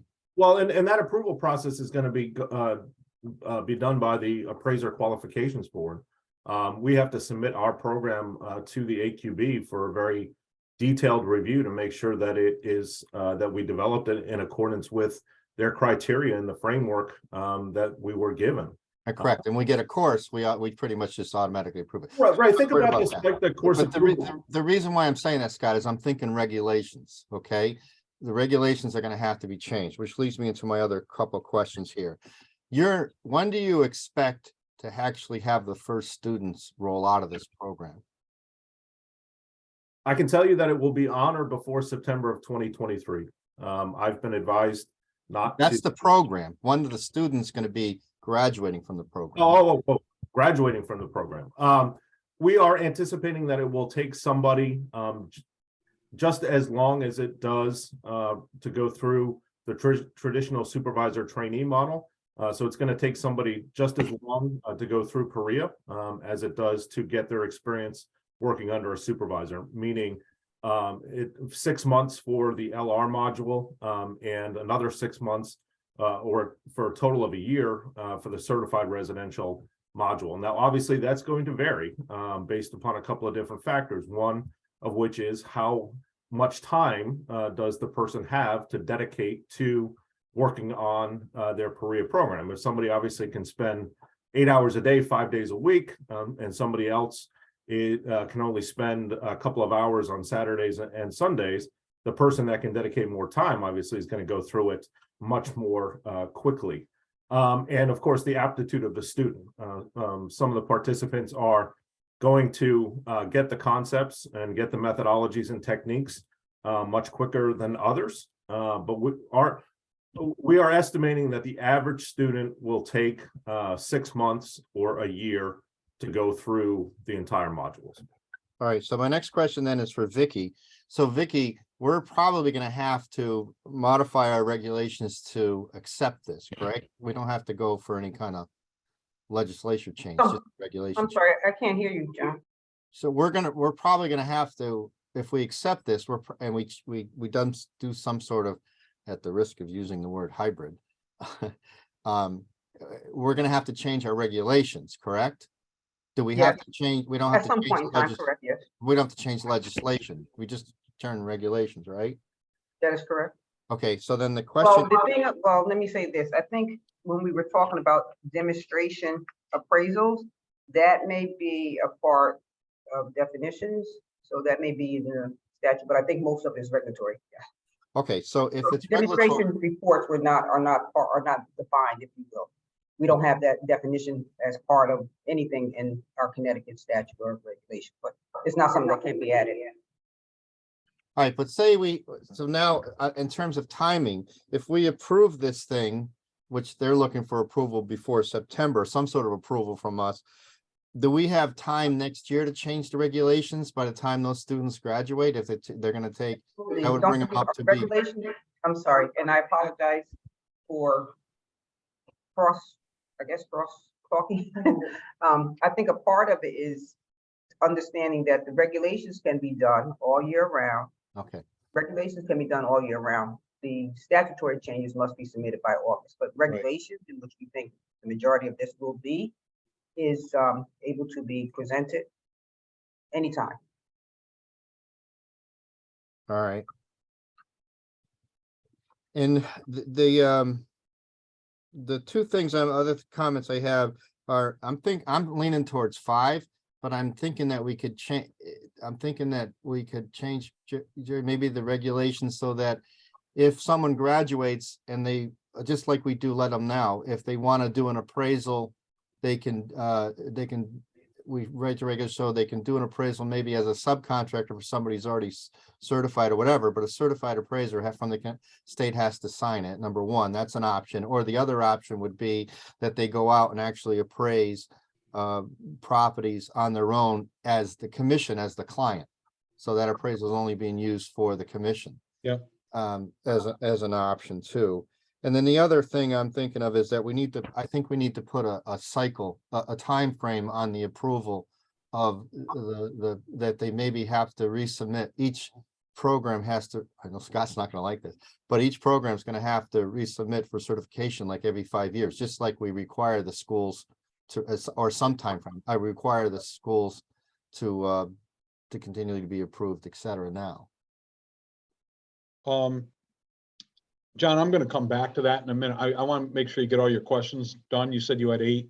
Yeah, well, he kind of touched on 2 of them already, so I'm okay.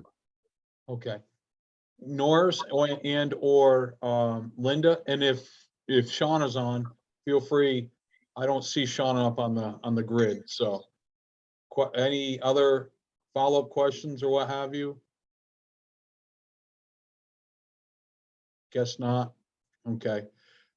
John, I think we're deep in the weeds here, and I think that's rightfully so. I would like to put food for thought here, and that we pass today a motion that we conceptually, if people want to go with the PARIA program. Scott has indicated to us that AI is looking to bring this out in September or thereabouts, I believe, or no later than September, I think was how it's phrased, but let's just say September. And therefore, when that final document is out and the AQB is given their blessing and so forth, we then of this commission then go ahead and look at what the final product is, because we're asking questions in January and February that may be changed in April and May and June. And therefore, we can then set those other parameters. I think that if we're conceptually, we're approving this, or if we approve it, we accept it, then we can get into the details once we've seen the document. I think we're a little bit of the cart ahead of the horse, so to speak here, because we haven't seen the final work product that AI has put and putting all their time into. That's my thought process here for us to consider. Comments? Mr. Chair, if I may. Yes, please. Sure. I just wanted to let you all know that there is going to be an ongoing monitoring process on the part of the Appraiser Qualifications Board. They will be keeping very close tabs on our program, the quality of the participants that graduate from our program. And I can assure you that if they see things in our program that they think need to be adjusted, they will require that we do so. I can tell you that if we were to be required to submit our PARIA program to the state of Connecticut for review, it would be the only state so far in which we are having to do that. All of the other states have said that they will trust that the AQB will only approve programs that satisfy all of their criteria that they've put into place. So I don't have a problem. We're an approved education provider, in Connecticut, and I don't have a problem with that. But I do have a little bit of an issue with having to submit our individual PARIA program to the state for review. The way that I want you to think about this is the AQB's course approval program. If an education provider submits their course to the course approval program and gets approval, then that course is generally accepted in all states. And the states don't have to go through all of the materials, outlines, instructors, so on and so forth. The states have put their faith in the AQB to review those programs and either approve or deny them. And the process is going to be very, very similar for PREA programs. They've given us already a checklist of things that we need to make sure that are in our PREA program. And when we submit to them, we are fully anticipating that they're going to come back to us with a punch list. And we're going to have to go back in and make modifications before they ultimately grant approval to the program. It's just it's going to get a little unwieldy, if you will, if we have to start submitting our program to individual states for review. The AQB has envisioned this as an AQB level of approval that then would be accepted by the states if you so choose to embrace the PREA concept. So you would be indicating that if somebody showed up in Connecticut with a certificate of completion from an AQB approved PREA program, that you would accept that certificate to satisfy the experience requirements. I will simply say that even though that IDEC and everyone else that will approve things on a national basis, we approve every individual course that Yes. comes through here, have done that historically, and that goes back to the 2000 issues of our trip down to DC. And I don't think the political wherewithal in this state would resolve that for your school or any school. So, but that's, I think that wasn't really where I was going on it, Scott, here. But just to give you the answer that states' rights, federal rights, it's still a topic that we live with up here with the state house and so forth. It's just how it is. But what I was just trying to say here is we're approving here, or if we approve it here conceptually, we want to just take a look here, because if we take a look at this, I'm not saying approve or disapprove. I'm saying, okay, maybe it is 5 courses we want, or 5 examples, or 3 or 2. That's what we're looking at, because your material may be very comprehensive already, and we don't need as many. That's where I'm coming from. In those, we're way down in the world and the details. Conceptually, we agree. It's just so if we could look at that material, that's what we're saying when we do our add-on, if there is going to be an add-on. We're not questioning the AQB giving that approval, but it's almost I hate to say almost a formality, but the way that was kind of the agreement that happened back in 2000. Okay, so any other questions or what have you? Any motion want to be put on the floor by any member of the commission? So I think we can put a motion, I'm just gonna put this motion out there. How do I word this? I make a motion that we conceptually approve the PREA concept as underneath the requirements as approved underneath the Appraisal Qualifications Board. Yep. As detailed by the Appraisal Qualification Board. Now, and that's it. We're not approving the PREA program, just the concept of it, because we're going to have to review the regulations and how we're going to, monitor this. Jerry, have we actually seen this whole program? They're developing it as we speak. Okay, so, and Yeah. Scott, are there going to be 2 separate programs, one for residential and one for Hang on, general? Linda, stop What? for a second, okay? Yep. We have a motion on the floor. I need Oh, a I'm second. sorry. I'm sorry. I need a second first. I'll second it. Okay, we have a second. Now questions. There you go. Go ahead. Okay, so are there 2 separate programs? One for residential and one for general? Or is it just one continuous program and you choose what you want later on?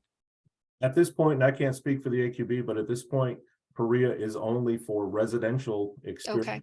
We have not yet gone down the path of developing a PREA program for general certification. Okay, Now, you can use completion of a PREA program to satisfy 50% of the hours that are required for general certification, because the AQB allows half of those hours, 1,500 hours, to be residential.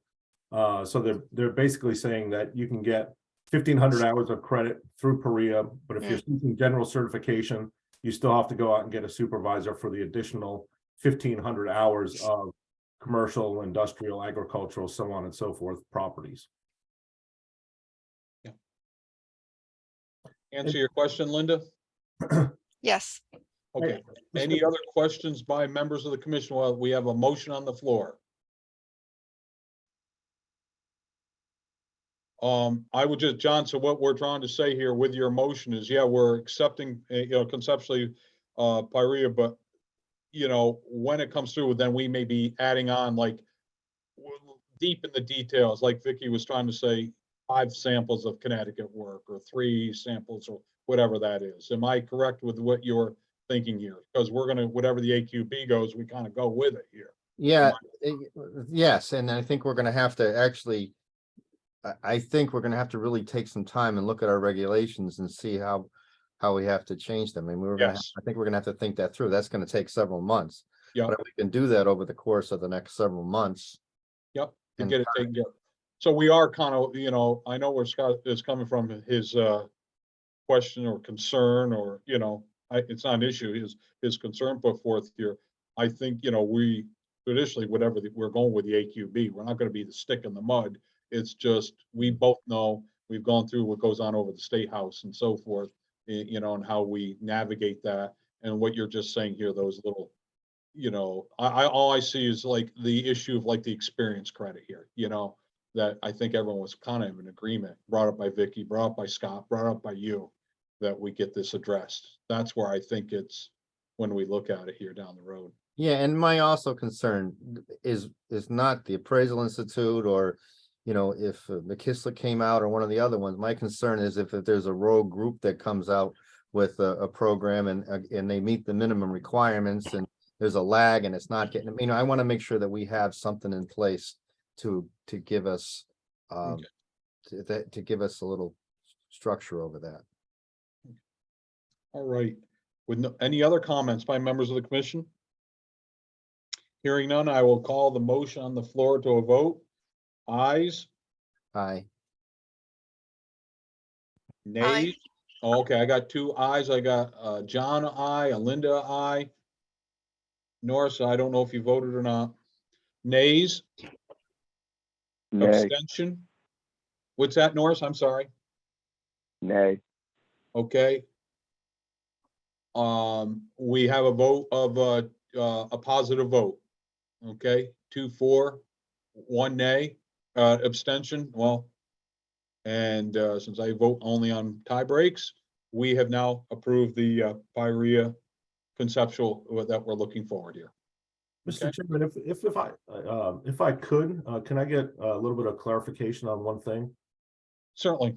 So the motion that you all just passed, in one way or another, directs your staff to begin the process of drafting the rules that will be necessary for the acceptance of PREA in Connecticut. Is that correct?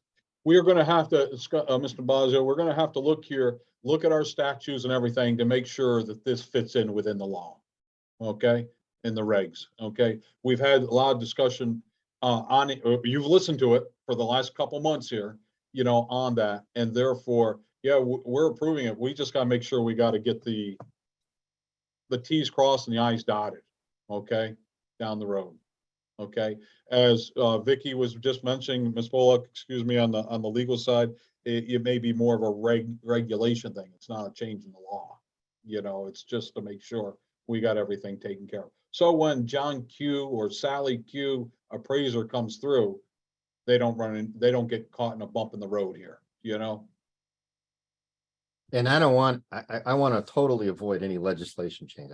I agree. No need. Regulation, maybe just so that we set some structure, just in case, our whole board can be removed in a heartbeat by the governor and replaced with somebody else. So there's some guidance in place. So there's continuity. So the students, aren't halfway through a program and all of a sudden something changes because of a misinterpretation by whoever, Yeah, that's the whole idea. Again, it's just, the goal is to protect the public, and the student is part of the public. we need to help them out. Does that answer your question, Scott? Yes and no. I think Okay. that, your staff will, I think, begin the process of investigating which regulation changes are necessary, and hopefully bringing those back to you, and drafting language, to put in place Perea, and I can certainly help them with that. We have examples from many other states, but I just wanted to be clear that, you've now approved the conceptually approved Perea. Now the process of putting in place the actual regulations and the language is about to begin. Yeah, and Scott, let's call it really what our staff, each one does a job of like 3 people, just how it is, okay? And they do a yeoman's job here. At the end of the day, going through there, we may find nothing's got to be changed. That's a possibility, that we're fine. We just don't know, but we also know we got to address it, to make sure that, as John was just mentioning here, so there isn't these students, we don't want them to get the short end of the stick down the road here. That's all. So now you're saying you're coming out in September. It gives us a lead time to start to do whatever we need to do, if we need to do anything. We're just being very candid. Okay. No, thank you for that clarification. Scott, if you have, if there's been other states that are already drafting any type of regulation change, if you could forward that on to either Vicky or Attorney Bullock or Debbie, that'd be great, so that it can be circulated to us so we can start. I do have that information. I have a compilation of all of the regulatory changes that have been made in states that have adopted Perea so far. And I'm more than happy to share that with Debbie and with Vicky. So they can send it to us. Okay, great. Thank you. Thank you, folks. Thank you very much. All right. That was a good conversation, a lot of participation for the last few months. Linda, you brought this up over a year ago, and here we go. I bet you thought you'd never see it. Okay, but we are here. And I think it's, and I do want to say for the record here, I thank all the people who participated in this very valuable discussion for the last X amount of months here. We've had a lot of community participation, our staff's participation, commission members. This is not done very quickly, but I think it's aired out a lot of good things here, and a lot of questions have been answered. There are more to be answered down the road, but we will see where that goes. Thank you. Now moving to new business. We have, please advise the report. So we have RCR, Kyle Hart. Okay, RCG, Rachel Geiger. RCG, Carrie Mertz, and RCG, Benjamin Gallo. Debbie, I believe over the weekend, I sent you some suggested some samples on a few of these folks. Did you receive? Yes. Okay. Hold on, I'm just looking at my email Yep, here. no problem. I just wanted to make sure that I didn't, I think that I do things and then I may end up, it was a great intention, but execution might have been lacking on my part. Okay, so let's start with Ben Gallo. You sent me your request for 59 West Street in Litchfield and 120 Universal Drive in North Haven. Are there any for Mr. Gallo, any other suggested ones that want to be added? Yeah, I would like to see 265 West Hill, which is a self lane, I guess it is, East Hampton. And the 24 Water Street Mystic. Water Street, 24 Water Street Which is Mystic. the marina. And then Mhm. Deb, I always ask if they can provide another appraisal that includes a cost approach. I want to see that they can Okay. include a cost approach. So can you ask Ben to include an appraisal that has a cost approach in it? Yep, +1 with cost approach. Okay. Great. Anyone else? Norris and or Linda? Okay, I think No, I'm that, okay. that's a fair sample. Oh, Linda, you were gonna say something? No, that's fine. Okay, Okay, so I've got that. Then we have Rachel and Rachel Geiger. yeah, Geyser. So you sent me 27 Imlay Street in Hartford, 60 North Main Street in Kent, 230 Mountain Road in Suffield. correct.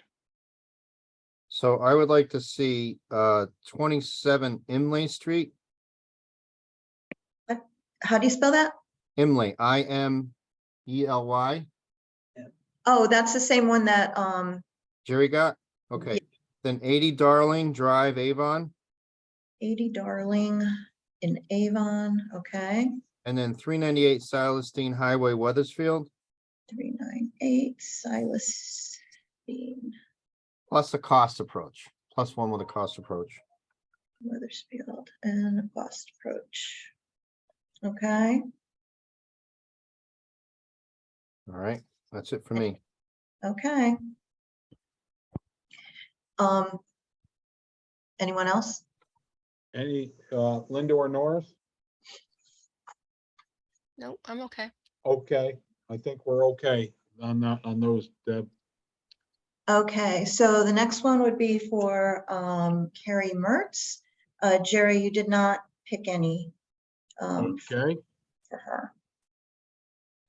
and she is, oh, okay, guess what? I goofed. You want me to pick? Go, John, go ahead. Well, you All right. got to roll, baby. Roll. 920 Wally Ave, Whaley Ave, New Whaley. Haven, 18 Vernon Street, Hartford, 18 Vernon, 60-64 East Dudley Town Road, Bloomfield, hold on, a 60-64, what was the name? East Dudley Town Road. East Dudley, That's okay. That's an industrial, Bloomfield.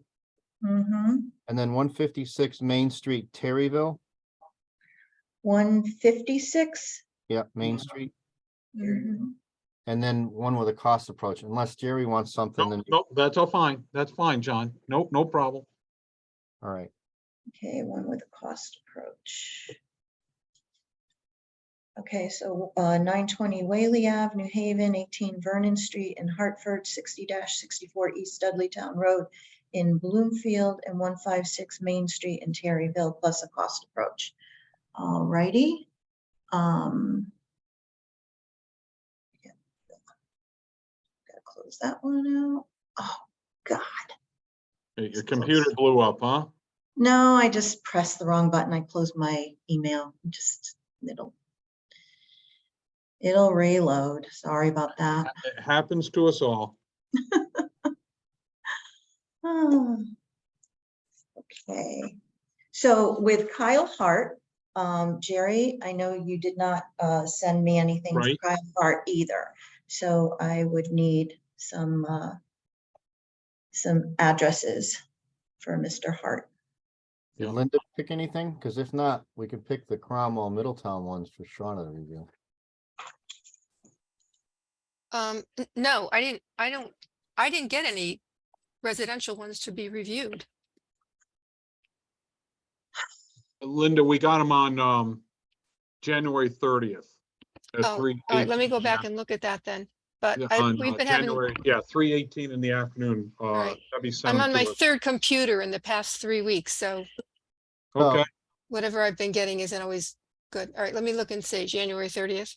Towards Yeah. the end of her log, she has 16 Fox Run Drive in Cromwell. It's a condo. Well, okay.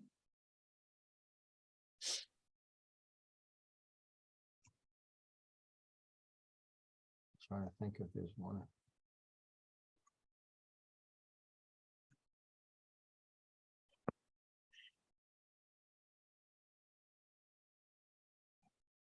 I'll throw the one here. Oh, you said a condo, correct, John? Yeah, that one I picked was a condo. Okay, I was just gonna pick another condo while Linda's looking up, and you know what I'm gonna go with? It's a small income report form on GMT20230208 Pearl Street in Middletown. 203 Pearl Street, Middletown. Okay. Then if you can ask her for one for a cost approach and then whatever Linda wants. Yeah. Okay.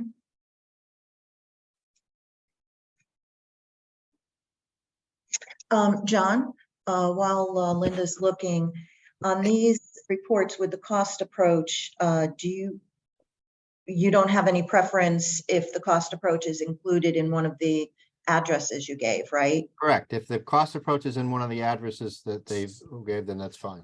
Okay. Debbie, how many residential ones do you have that are listed there? These are all residential. He's going for an RCR. He's two. Oh, He okay. picked Well, two so far.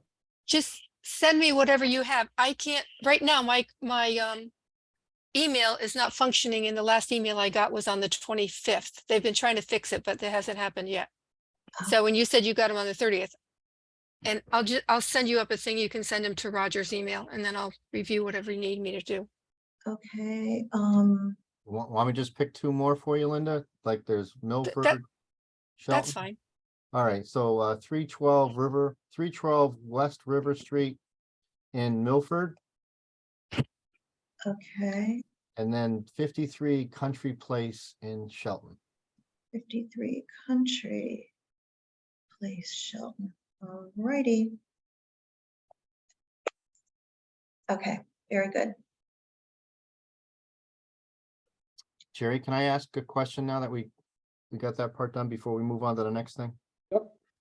All right, so on these logs, typically in the past, we would get the logs and approve the logs first before we actually pick samples. And my concern is some of these logs that are coming through aren't really showing the progress of the appraiser. They're, if you go back to when the first, some of these being submitted, they started in 2021, which is just 2 years ago, and it's saying they did the exact same thing on that work assignment as they did on the most recent one.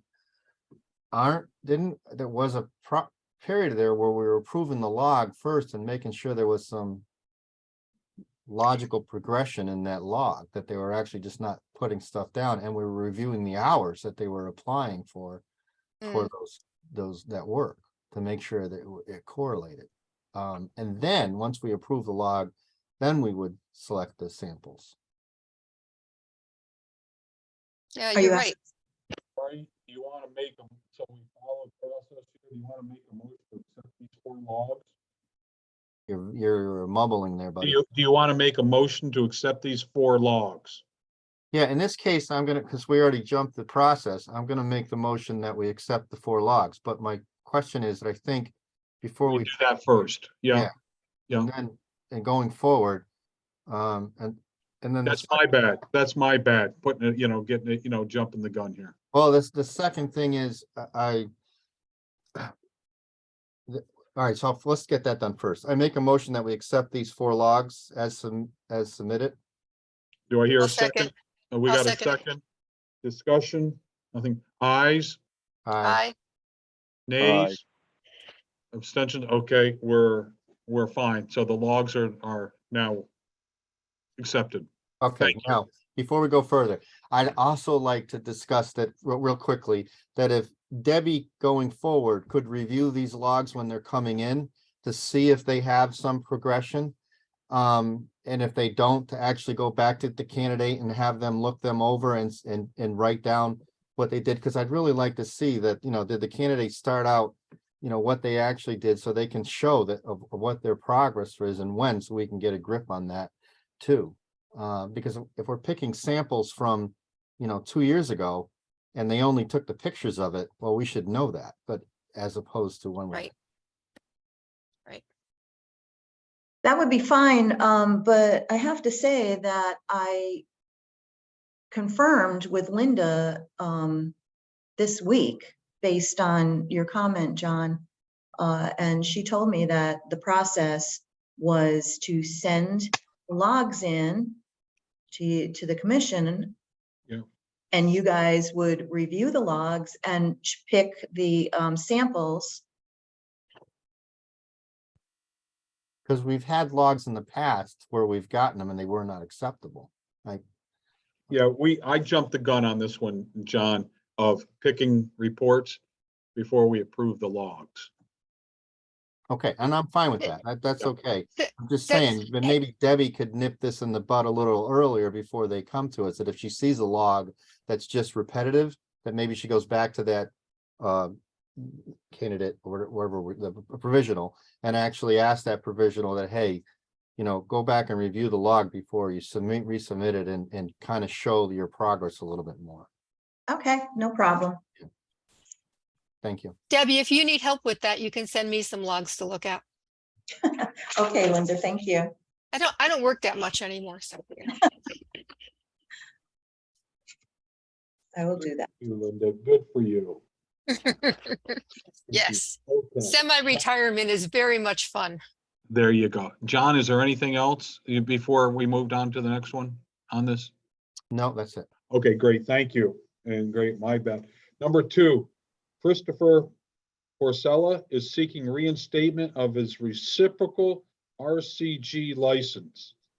Debbie, the floor is yours because there's got to be a history here on some portion. Right, yeah, I'm taking him off of the agenda here. Okay. I just found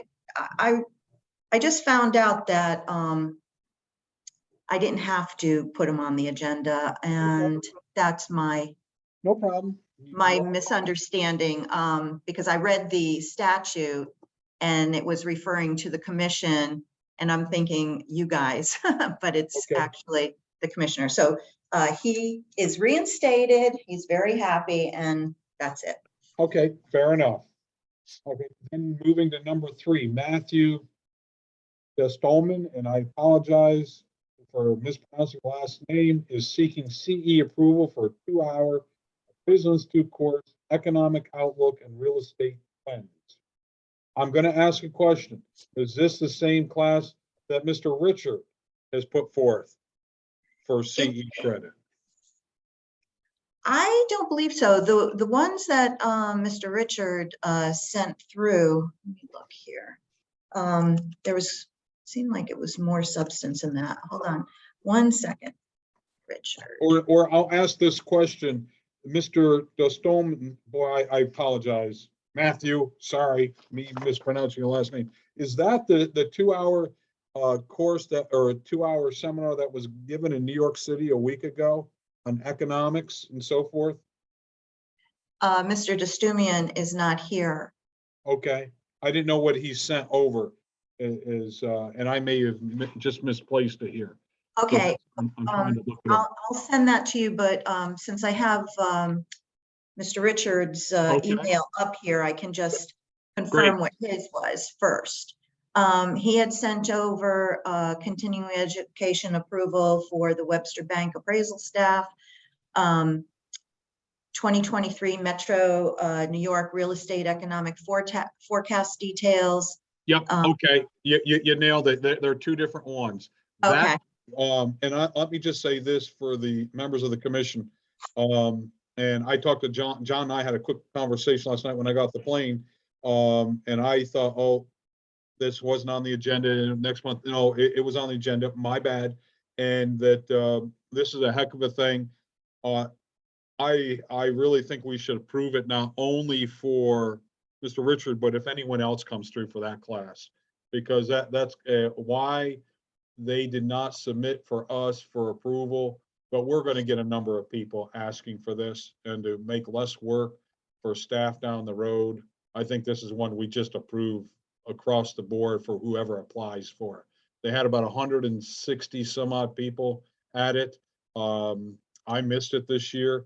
It's incredible 2 hours of information, economic forecast. Connecticut in years past, Jackie used to run something for Connecticut, and Linda would have your friend Ed do the Yes. the economics and so forth.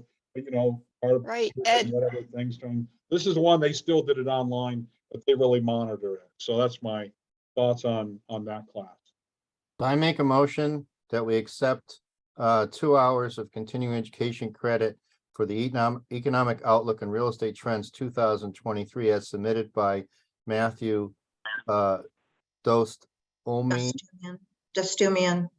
and also allow Debbie to accept this if anybody else submits for continuing education credit. That's the one in Massachusetts. Yep. Okay. Do I hear a second? I'll second it. We got a second. Questions, comments? Hearing none. Ayes. Aye. Aye. All right. Nays, abstention. Matthews is taken care of. Okay, now I make a motion that we accept Fred Richards, who is seeking approval for 2 hours of the AI course. And sorry about that. And also anybody else who submits for the 2 hours. Do I hear a second? I'll second it. Okay, we have a second. Comments? Hearing none. Vote ayes. Aye. Aye. Aye. Nays, abstentions. Great. We've taken care of Mr. Richard on number 4. Okay. All right, and I pulled it up, Debbie, and thank you for resending over here. Okay, you're very, very efficient on me here, but yes, this is great. I mean, so these people and everyone who takes it. Great. Okay. School and course approvals. You see them on the lot there. Are there any edits or? No, Okay, I'm looking at it as well, taking just a moment to let my eyes do here. Do we want to make a motion to approve as presented?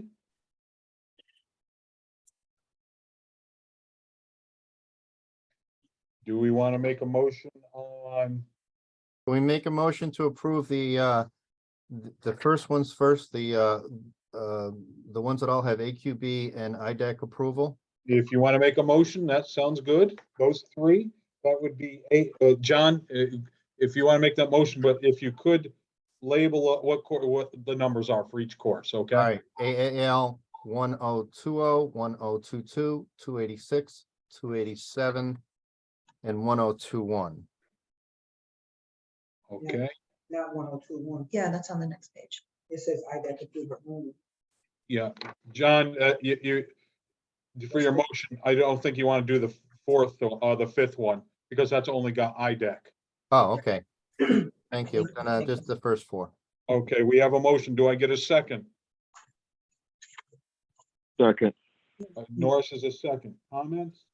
Hearing none. Ayes. Aye. Aye. Nays, abstention. So that one passes. Those 4. Okay, now we move over. Excuse me, sorry. No problem. Wasn't sure when to pipe in there, but the 286 and 287 are APR, not AAL. Very good. Yep. John, you want to amend that? I amend my motion. All right. So the following 4 classes: AAL 1020, AAL 1022, APR 286, APR 287. And we'll go the second again. I need a second. I'll second it. Okay, Linda's seconded. Okay, ayes. Aye. Aye. Okay, and that passes. Okay. And nays, abstentions, so that passes. Now we move over to, we have the heading IDEC approval only for AAL 1021 from Calypso for 7 hours.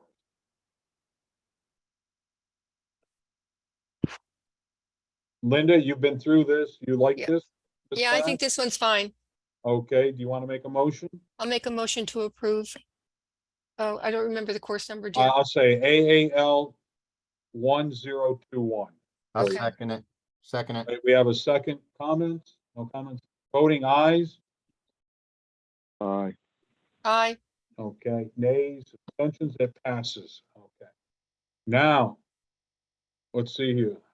4 courses will be offered at the 2023 Appraisers Conference and Trade Show with NAA in April 23 in Sacramento, California. They are seeking CE approval. Okay, as we can see, we have appraiser, we got day 1, day 2. Yeah, I Trade went through these and I'm okay with 7 hours. On the first, on AAL 1023, I'm okay with 7 hours. AAL 1024, I'm okay with 7 hours. AAL 1025, I'm okay with 7 hours.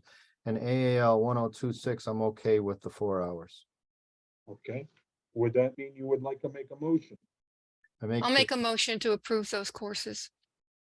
I'll second. Okay. We have a motion for AAL 1023, AAL 1024, AAL 1025, and AAL 1026 with a second. Comments? None? We'll vote aye. Aye. Aye. Nays, abstentions, those are approved. Okay.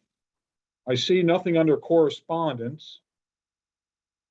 And then comments or concerns of any person present today. I have one thing, it's an announcement per se, and that is, I see that, and you may have all received it as well. Yesterday was one of the training things. There's 2 others. For these meetings are going to go to a Teams format instead of the Zoom. And Debbie or someone, if you want to help me, is that next month that kicks in or April? When does Teams really get going here? Hold on. I'm not really. You're on. I'm not really sure when they are going to implement that. They had sent out an email that they were testing on a couple of dates. I believe one was yesterday. Yes, one was yesterday while I was on, I got the ding while I was in the middle of, And people could participate to see if they liked it, but hold on one I second. think there's another one on the While she's doing 14th. that, I just wanted to bring to your attention that comments or concerns, we need to add an N in the word concern so that our minutes are accurate. Okay, Vicky, we couldn't hear you too well.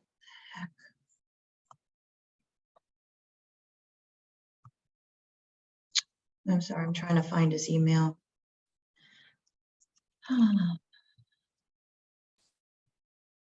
While you're doing that, Vicky, we didn't hear what you said. It kind of came a little garbled. Oh, under, it says team, comments or concerns, correct the spelling on the word concerns. Okay, yeah. Got it. Thank you. All right. The email that I have from Jason Cohen said that it was going to, here, I'll let me forward it to you first of all, so you can. Yeah. Oh, no, sorry, I cannot do that. Okay, so he said that they would like to streamline the online meeting access for board members and the public to offer greater consistency by moving all virtual or online board meetings and hearings to the Teams platform. To further simplify it, we will provide each board a single permanent Teams meeting link, which they're working on for all future meetings and hearings of the board. This will help to ensure that attendees always have the correct link rather than an old link that got confused. So they would like to begin implementing this with the meetings and hearings in March. So there's going to be some test meetings. One was yesterday. Another is Tuesday, February 14th at 11 a.m. And the third one would be Wednesday, February 22nd at 4 p.m. The tests can be accessed. They gave access code. So if you would like to join that for the test, oh, hold on, I'm getting a note. Jennifer will send the email with the link Great. for the test. So the- I bring the this up, does John, Norris, Linda, switching from Zoom to Teams, is this going to present any issues for you? Well, I've never gone on to Teams, but I don't think it should. No, it's, you know, one who lives in both of them, both I know. worlds. Oh, you do? Okay, Yeah, it's, I just go with the flow, okay? okay. But it always, it takes Can me. we get a time to just try it before we have to have a meeting with it? Like we Well, can log on to make sure it works okay? If Jennifer is allowed to, or Debbie able to forward those testing times, I think those are the times to, you know, try it. Okay, You log on and if we're allowed, and then I receive something here and you can see how it goes and you can get comfortable. okay. Sounds good to me. Okay, so the 11 o'clock on the 14th or 4 p.m. on the 22nd. Okay, you can remember Valentine's Day and George Washington's birthday. Okay, you wake up in the morning, no Valentine for me, but I can learn Teams. Okay, or instead of having cherry Absolutely. pie on the 22nd, you can have a Teams lesson. Okay, Jackie's hand is raised. Jackie's hand is raised. Hi, Jackie. Good morning. go ahead, Jack. I just wanted to be recognized by the chair. I've received several inquiries from licensees on when they should expect to receive either an email or a USPS notice when they can start to renew their licenses. Ooh, we're gonna have to get back to you on that. I could- Typically, Jackie, in the past, they always opened up in the first week of March. In the past, okay? Well, I know there's been some changes in Yeah. staffing, so that's why I was just checking. And it may be a little later this year, but it's, yep. And will the notice, or you're not sure, Debbie, you'll have to get back to me. Is it going to be email or by, mail? So folks can,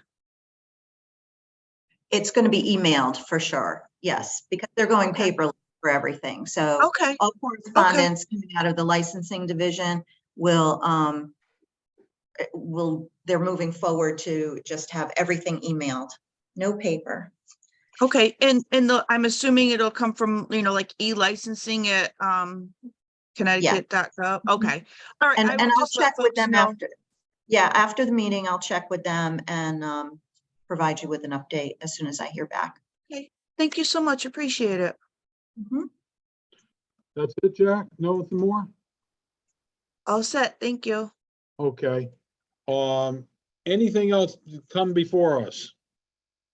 John, I just want to throw out, I want to say thank you for whoever did the minutes. The last month's minutes were really detailed, good. very, very, very helpful. I really appreciate that. Thank you. Mhm. And then the other thing I just wanted to touch on, Jerry, is Debbie's doing a really good job sending us stuff, and I really appreciate that, but it seems like we're getting pounded.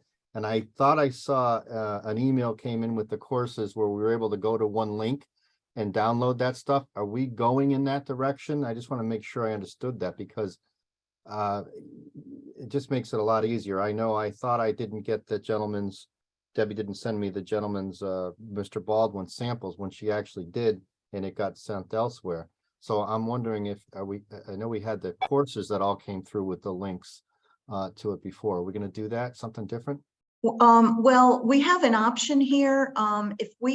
It depends on the size of the file. If it's a standard size file, I can attach it, with a PDF, which is, I think, the easiest way. But the courses that I think you're referring to, the ones for that convention, I think it was AAL 1023 that had a huge number of pages to it. I couldn't send that. I tried sending it multiple times using PDF, and that's why I had to convert it to a cloud link. So Are we gonna go with a cloud link going forward where you put everything you sent us in it for a meeting? So if we don't have anything, we can go to it, or the only reason, because two things on this. One, it's a lot of emails and to throw at us, and there may be meetings where there's more than this. But the second thing is, on Jerry, can we discuss timing of getting emails? Because we just asked for a lot of samples, and if they all come in the week before, it's just very difficult to review those at that short of a notice. So, I know you've had a couple of emails there where we'll put this on next month's agenda or something like that. Can we do something so that it makes it easier for No, Debbie? we set the agenda, whatever the week before, and we look at it there. So gave us, members of the commission, time to get up to speed and get thorough in that. I think anything, after that, then it rolls into the next month. I don't know if we can, do it even more detailed than that, That's fine. Okay. Great. I know that, the rumor is, let me say, is John, Linda, and Norris, anything else? I'm so sorry. Didn't mean to cut anybody out, or staff. There's somebody has a hand up. Oh, Rachel, Ms. Geyer, please, the floor is yours. Hi, I just have a question on some of the reports that you want me to submit. So some of them, like Imlay Street, North Main Street, and Darling Drive, we've done them multiple times. So I'm just wondering if you want like just the most recent version, or if you want like every version of the report.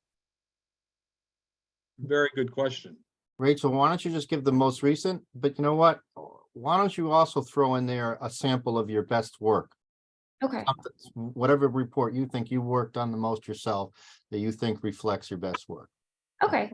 And I can- and then something obviously with a cost approach in it too. Yeah, I know Kent does have the cost approach, but that one, Arnold did that the first time before, like I worked for him.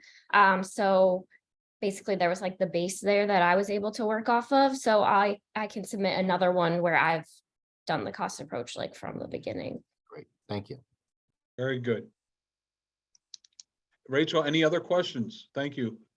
No, I think that's all. If I submit them soon, do you think by the next meeting I'd be able to do the interview, or? We should hope so. Okay, We plan to. okay, sounds Okay. good. Thank you.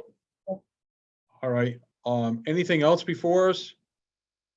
Okay, before we end, I just want to say one last thing here. Bird tells me that Linda is back helping out. Is that a true rumor? Is it fact or is it fiction?